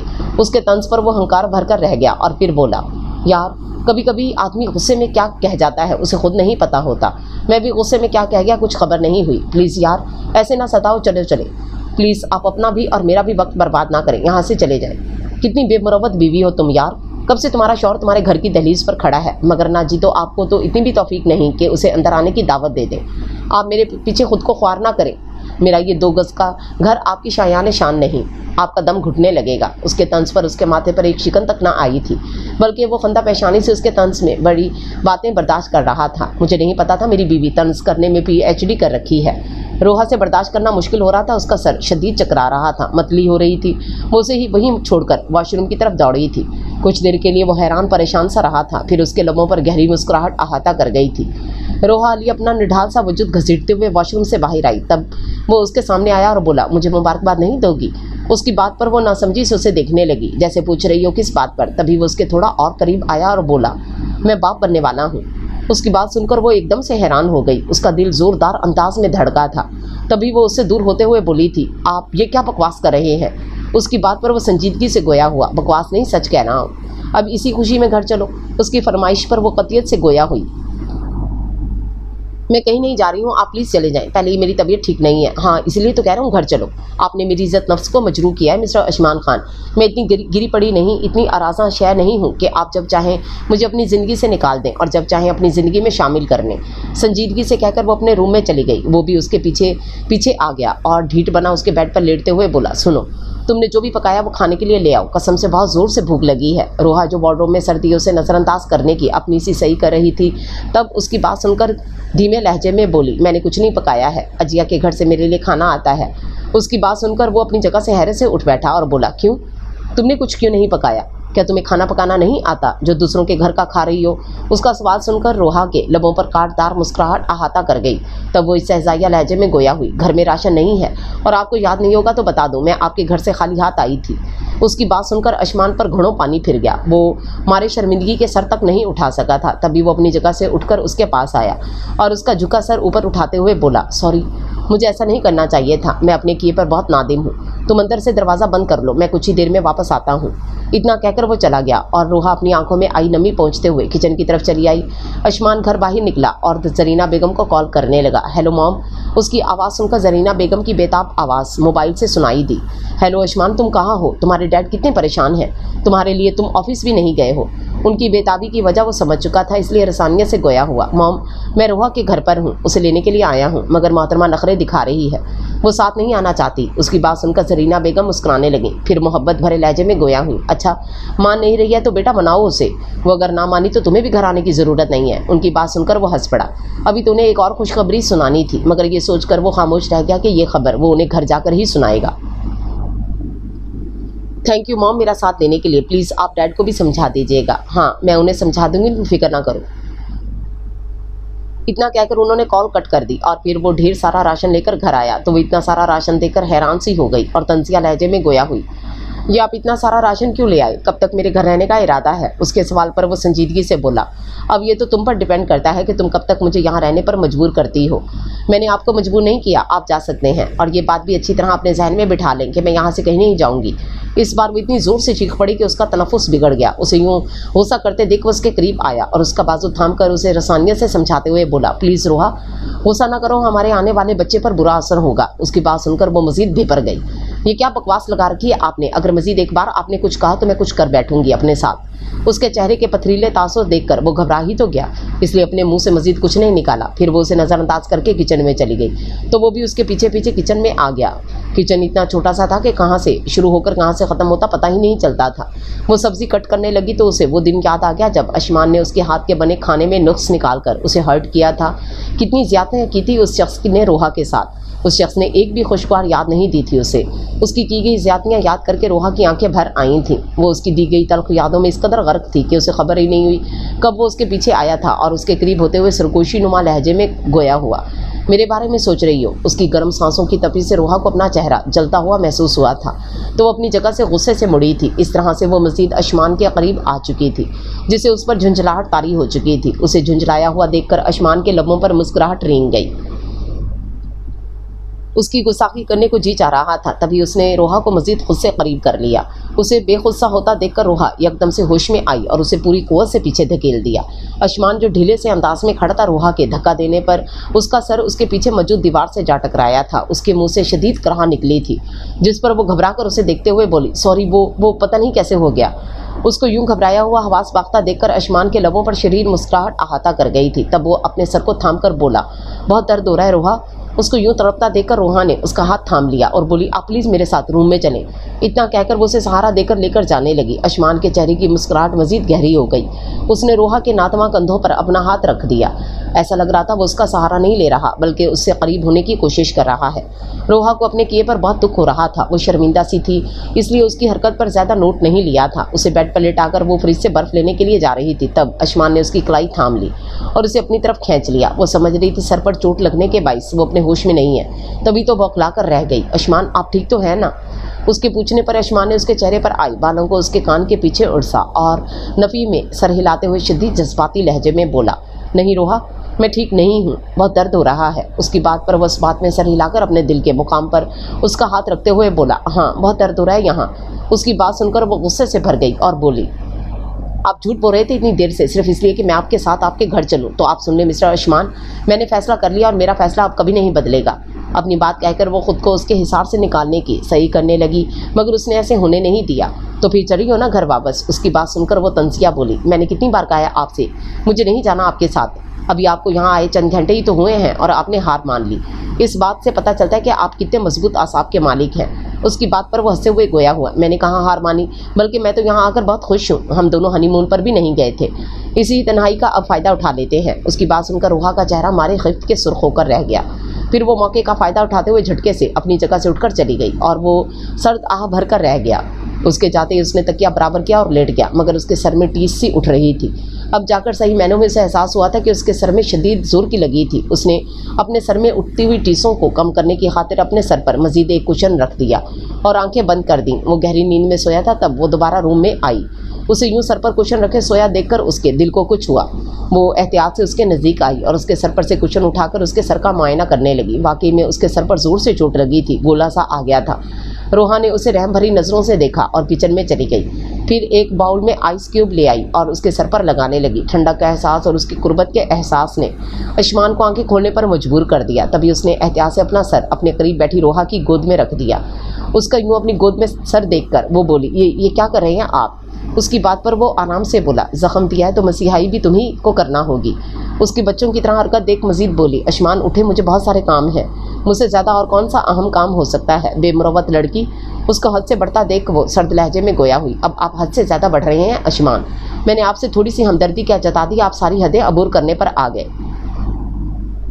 तुम इतना अजीब बर्ताव क्यों कर रही हो रोहा? इतनी तल्ख क्यों हो गई हो तुम? उसकी बात पर रोहा के चेहरे पर कांटदार मुस्कुराहट अहाता कर गई। ये सब आपकी मरहून मिन्नत है। हाँ जानता हूँ बहुत बुरा किया मैंने तुम्हारे साथ, मगर मैं अपने किए पर नादिम हूँ और तुमसे माफ़ी का तलबगार। अच्छा, इन चंद दिनों में ऐसा क्या हो गया जो आपको मेरा एहसास हुआ? ज़रूर आपके पेरेंट्स ने आप पर दबाव डाला होगा, इसलिए तो आप मेरी मिन्नतें कर रहे हैं, वरना आयुष्मान खान अपने किए पर नादिम हो जाए, ऐसा हो नहीं सकता है। उसकी गलत फहमियाँ बढ़ती जा रही थी, जिसका बर वक्त इलाज ना किया जाता तो शायद बहुत कुछ बिगड़ सकता था। मोहब्बत हो गई है मुझे तुमसे, तुम्हारे बगैर जीने का तसव्वुर भी नहीं कर सकता हूँ। अगर तुम्हें लग रहा है ये सब मैं मॉम डैड के कहने पर कर रहा हूँ, ये सरासर तुम्हारी गलत फहमी है और कुछ भी नहीं। उसकी बात सुनकर रोहा को यकीन आया या नहीं, मगर वो खामोश ज़रूर हो गई थी। मर्द की मोहब्बत भी अजीब होती है। जब वो किसी औरत को नापसंद करता है तो उसकी अच्छाई में भी उसे बुराई नजर आती है, और जब वो उसी हो औरत से मोहब्बत करने लगता है तब उसकी हर बेरुखी बेएतनाई को बखुशी बर्दाश्त करता रहता है। मर्द भी किसी मुअम्मे की तरह ही मोहब्बत करता है तो टूट कर गहराई से, और नफरत करता है तो सब कुछ उसमें जलाकर खाकसर करने के दर पर आता है। यही हाल उसका हुआ था। अब जो उसे अपनी मोहब्बत का इदराक हुआ तो वो उसके छोटे से घर में दुनिया जहान का सुकून महसूस कर रहा था। ऐसा लग रहा था सारी खुशियाँ इस छोटे से घर में बसेरा कर रही हैं। वो जो कुछ दिन पहले उसने खुद से अख़ज़ कर लिया था कि रोहा उसकी नस्ल को बढ़ाने वाली है, उसी खुशी को उसने सेलिब्रेट करने के लिए उसने रोहा का पूरा घर सुर्ख गुलाबों और बच्चों की तस्वीरों से सजा दिया था। ये सब देखकर रोहा का तो सर ही चकरा गया था। वो बरफरोख्ता होकर उसके पास आई और उससे नफ़रत के मिले जुले तासुर चेहरे पर लाते हुए बोली, ये सब क्या है? ये हमारे आने वाले बच्चे की खुशी में। उसकी बात पर रोहा नफरत से गोया हुई। आप जो सोच रहे हैं वो बात अगर सच भी हुई तो मुझे आपकी मेहरबानी, आपके इल्तफात की ज़रूरत नहीं। ये सब दूर करें मेरी नज़रों से, वरना मुझे नहीं पता मैं क्या कर बैठूंगी। उसकी बात पर वह ढिठाई से बोला, अच्छा क्या कर लोगी तुम? उसका चैलेंज देता हुआ लहजा रोहा को बहुत कुछ करने पर उकसा रहा था। उसके उकसाने पर रोहा ने तमाम फूलों के बुके डस्टबिन की नज़र कर दिए और तमाम पोस्टरों को फाड़कर टुकड़े टुकड़े कर दिए। इतने में ही उसका सांस फूलने लगा था और सर चकराने लगा था कि वो ज़मीन बोस होती हैरान और परेशान से खड़े अशमान ने उसे थाम लिया। वो सुदबुद खोई उसके बाहों में झूल कर रह गई थी। घबराए हुए से अशमान ने उसे अपने मजबूत बाजुओं में उठाया और अपनी गाड़ी में डालकर क्लिनिक ले गया। लेडी डॉक्टर ने मुआयना किया और कुछ टेस्ट करवाने के बाद उसकी सोच पर मोहर सब्त करते हुए बोली, मुबारक हो मिस्टर अशमान, आप फादर बनने वाले हैं। अब इसे ये आपकी जिम्मेदारी है। आप अपनी वाइफ की खुराक का ध्यान रखिएगा और इन्हें हर किस्म की टेंशन से दूर रखिएगा। डॉक्टर की बात सुनकर उसका दिल बलूं उछला। वो डॉक्टर का शुक्रिया अदा करके रोहा के पास आया, जिसने उसे देखकर जानबूझकर अपनी आंखें बंद कर ली थीं। उसकी सरकत पर वो अपनी मुस्कुराहट दबाकर बोला था, देखा मैंने कैसे सही अंदाज़ा लगाया। तुम्हें तो अपने शौहर की शाबाशी देनी चाहिए, जिसने डॉक्टर से पहले ही तुम्हें खबर दे दी। उसकी बात सुनकर भी रोहा ने अपनी आंखें नहीं खोली थी, जिस पर उसने रोहा का सर हाथ अपने हाथ में थाम लिया और बोला, जानती हो मुझे आज तुमसे पहले से भी ज़्यादा मोहब्बत होने लगी है। ये मोहब्बत भी कितनी अजीब होती है, जब तक होती नहीं है तब तक खुद से और दूसरों से लापरवाह कर देती है, और जब उसका इदराक होता है तो उसकी परवाह भी अपने आप होने लगती है। उसकी बात पर रोहा ने अपनी बंद आंखें खोल दी और उसके हाथ से अपना हाथ छुड़ा दिया। फिर बोली, मुझे ये बच्चा नहीं चाहिए, मैं अभी इन सब झंझट में नहीं फंसना चाहती। उसकी बात सुनकर वो पहले ठटक सा गया, फिर मारे गुस्से के उसके आसाब चटक उठे। वो सख्ती से रोहा का बाजू पकड़कर बोला, ऐसा सोचना भी मत, अगर मेरे बच्चे को कुछ हुआ तो मैं तुम्हें नहीं बख्शूंगा, आई समझ? उसके जारहाना तेवर देखकर रोहा खौफजदा तो हो गई थी। वो जो इतने दिन से नरमी से पेश आ रहा था, अब उसका सख्त रवैया रोहा को हर्ट कर गया था, मगर वो कुछ नहीं बोली, बस अपना रुख मोड़ गई। कुछ ही पल में उसे अपनी ज़्यादती का एहसास हुआ तो धीमे से लहजे में बोला, सॉरी मैं खुद पर काबू नहीं रख पाया, मगर आइंदा तुम्हारे मुँह से ऐसी बात ना निकले, ये ध्यान रखना। फिर वो उसे अपने साथ ही घर ले आया था। उसने कितनी बार घर जाने से इनकार किया था, मगर उसने उसके इनकार पर कान नहीं धरे और उसे घर ले आया। रोहा को देखकर जरीना बेगम और तनवीर साहब बहुत खुश हो गए। जरीना बेगम ने मारे खुशी के उसे गले लगा लिया, फिर उसकी पेशानी चुमते हुए गोया हुई, ऐसे भी कोई अपनों से नाराज़ होकर जाता है भला? ना कॉल करती थी ना ही कॉल उठाती थी। मैंने और तुम्हारे पापा ने तो तहिया कर लिया था कि अब अगर तुम नहीं आई तो हम खुद तुम्हें ज़बरदस्ती घर ले आएंगे। उनकी मोहब्बत पर उसके लबों पर मुस्कुराहट रेंग गई थी। वो सोचने लगी, उस एक शख्स की नफ़रत में वो खुद से इतनी मोहब्बत करने वालों का दिल क्यों तोड़े जो उससे इतनी बेलौस मोहब्बत करते हैं। तो वो बोली, सॉरी मम्मी, मैंने आपका और पापा का दिल दुखाया। उसके सॉरी करने पर तनवीर साहब बोले, अरे बेटा तुम्हें सॉरी करने की कोई ज़रूरत नहीं है, सॉरी तो इसे करना चाहिए जो असल में गुनाहगार है, क्यों अशमान? उनकी बात पर वो एक शरीर से मुस्कुराहट उसके लबों पर रेंग गई। तभी वो बोला, कसम ले लें डैड, मैं तो कब से माफ़ी का तलबगार बना हूँ, मगर दूसरी तरफ अर्जी कबूली नहीं की जा रही है। उसकी बात पर वो दोनों भी मुस्कुरा उठे थे। तनवीर साहब रोहा को कहने लगे, हमारी बेटी इतनी आसानी से तुम जैसे नालायक को माफ़ नहीं करेगी, इसके लिए तुम्हें सोच जतन करना होंगे, तब जाकर दूसरी तरफ अर्जी कबूल करने के बारे में सोचा जाएगा। अपने डैड को मुखालिफ पार्टी की सपोर्ट में देखकर वो कीना तो उस नज़रों से रोहा को देखते हुए बोला, उफ, अब तो लगता है अर्जी बिल्कुल कबूल नहीं होगी, पता नहीं कब तक खजरख्वारी झेलनी होगी। उसकी बात पर दोनों का मुश्तरका कहका हवा के सुपुर्द हुआ। बस वही थी जो स्पाट चेहरा लिए उसे घूर रही थी। अपने वालिदैन को इतने दिनों बाद खुश देखकर उसके अंदर तक सुकून सरायत कर गया था। तो वो उन्हें मज़ीद खुशखबरी देते हुए बोला, मॉम डैड, क्या आप मुझे मुबारकबाद नहीं देंगे? उसकी बात पर वो दोनों भी नासमझी से उसे देखने लगे और वो अपनी जगह पहलू बदल कर रह गई। तभी ज़रीना बेगम बोली, किस बात की मुबारकबाद अशमान? उनके सवाल पर उसके चेहरे पर भूम सी मुस्कुराहट दर आई और वो इंकशाफ करते हुए बोला, मॉम डैड, आप लोगों के साथ साथ मेरा भी प्रमोशन होने जा रहा है। आप दोनों दादा दादी के ओहदे पर फाइज होने वाले हैं। उसके यूं बोलने पर गुस्से में भी रोहा के चेहरे पर हया की लाली बिखर गई थी। अशमान के उतावलेपन पर उसे ताव भी आया था और खिफ्त ने भी आन घेरा था। इतनी बड़ी खुशखबरी सुनकर वो दोनों ही दीवाने से हो गए थे। फिर क्या पूरे घर में भागदौड़ सी मच गई थी। ज़रीना बेगम ने अकबर को आवाज़ लगाकर उसे सदके के बकरे लाने को कहा था। तनवीर साहब ने कई सारे सुर्ख नोट उसका सदका उतार कर मुलाजमों में बांट दिए थे। उन लोगों को मोहब्बत देखकर वो मज़ीद शर्मिंदा होकर रह गई थी। उसे अपने किए पर पछतावा हो रहा था, जिसने इतने दिनों तक उनकी मोहब्बत को नज़रअंदाज किया था। लाउंज में वो सब जमा थे तो उसे भी वहीं बैठना पड़ा। फिर ज़रीना बेगम ने अपनी निगरानी में उसे पेट भरकर खाना खिलाया। कहाँ कुछ दिन पहले तक तो उसे सही खुराक नहीं मिल रही थी और आज टेबल दुनिया की हर नेमत से सजा हुआ था। काफ़ी देर बाद वो अपने रूम में आई तो उसे अपना रूम अजनबी सा लगा। वो अपना मुसम्मल वजूद लिए बेड पर लेट गई। फिर सोचने लगी, क्या अशमान को अपने आने वाले बच्चे के बारे में खबर ना लगती तो वो उसे यूँ ले आता? अगर वो उसके बच्चे की माँ नहीं भी रहती तो क्या वो तब भी उस पर यूँ ही मोहब्बत निछावर करता? पता नहीं कैसे उसके अंदर से हाँ की आवाज़ आई थी, मगर वो इस आवाज़ को नज़रअंदाज करने लगी थी। अशमान अपने रूम में आया तो उसे यूँ रूम में अंधेरा किए बेड पर लेटे देखकर हैरान हुआ। फिर बगैर आवाज़ पैदा किए वो ड्रेसिंग रूम में घुस गया। चेंज करने के बाद वो उसके बराबर में बेड पर आकर लेट गया। उसे देखते ही रोहा ने अपना रुख मोड़ लिया। तभी वो धीरे से बोला, प्लीज़ यार मान जाओ, ऐसे कब तक नाराज़ रहोगी? अगर ऐसा ही चलता रहा तो हमारा बच्चा गुस्से में मुझ पर और ज़िद में तुम पर जाएगा। रोहा ने उसकी बात पर भी अपना रुख नहीं मोड़ा। हनूज़ गूंगी बहरी बनी रही। रोहा, तुम्हारी ये बेरुखी सहन करके मैं कुछ ही दिनों में थक चुका हूँ। फिर तुमने कैसे मेरा हर सितम सह लिया? अगर तुम ऐसे ही नाराज़ रही तो शायद मैं मर जाऊँगा। उसकी आखिरी बात पर वो तड़प उठी थी। तभी तो अपना रुख उसकी तरफ मोड़कर बेसाख्ता बोली, प्लीज़ ऐसी बातें मत करें। इतनी देर में पहली बार उसे बोलते देख वो तो खुशी से पागल ही हो गया था। तभी उसे अपने हिसार में लेते हुए बोला, अच्छा इतनी मोहब्बत करती हो कि मेरे मरने की बात सुनकर तड़प उठी? और वो जो इतने दिनों से तुम्हारे आगे पीछे घूम रहा था, तुम्हें मनाने की सही कर रहा था, उस वक्त तो तुम्हारा थोड़ा भी दिल नहीं पिघला था? उसकी बात पर वो अपनी जोन में लौटती हुई बोली थी, वो इसलिए जनाब के तब आपको लाइन पर लाने के लिए ये सब करना ज़रूरी था। अगर मैंने बेरुखी नहीं अख्तियार करती तो क्या आप मुझसे मोहब्बत का इजहार करते? हाँ, क्यों नहीं करता? भला अपनी बीवी से मोहब्बत का इजहार करने में कैसी कबाहत है? अब अपनी मोहब्बत का इजहार ऐसे इजहार किया करूँगा कि तुम भी कहोगी कि ये क्या हो गया। उसकी बात पर बेसाख्ता रोहा का कहका हवा में बुलंद हुआ।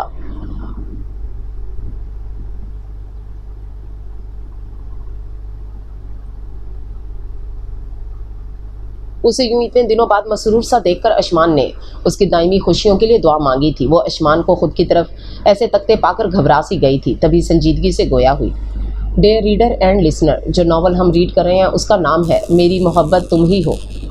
आ जाइए बकिया हिस्से की तरफ चलते हैं। अशमान, आइंदा मुझे अपनी ज़िंदगी से जाने का मत कहिएगा। आप नहीं जानते मुझे ये रिश्ते, ये मोहब्बतें कितनी मुश्किल से मिली हैं। मैं ऐसी पुरखुलूस मोहब्बतों को खोना नहीं चाहती हूँ और मैं भी तुम्हें नहीं खोना चाहती हूँ, क्योंकि अब तुम मेरी ज़िंदगी बन चुकी हो और कोई भला ज़िंदगी से रूठ कर भी जी सकता है। उसके लहजे से सच्चाई वाज़ेह थी जिस पर रूहाली को ईमान लाना ही पड़ा था। उसकी माँ की दुआएं रंग लाई थीं। उसे एक ऐसा मुखलिस साथी मिला था जो उसकी तमाम महरूमियों को अपनी मोहब्बत से दूर कर देगा और उसकी ज़िंदगी में कौसे क़ज़ा के रंग भरने वाला था।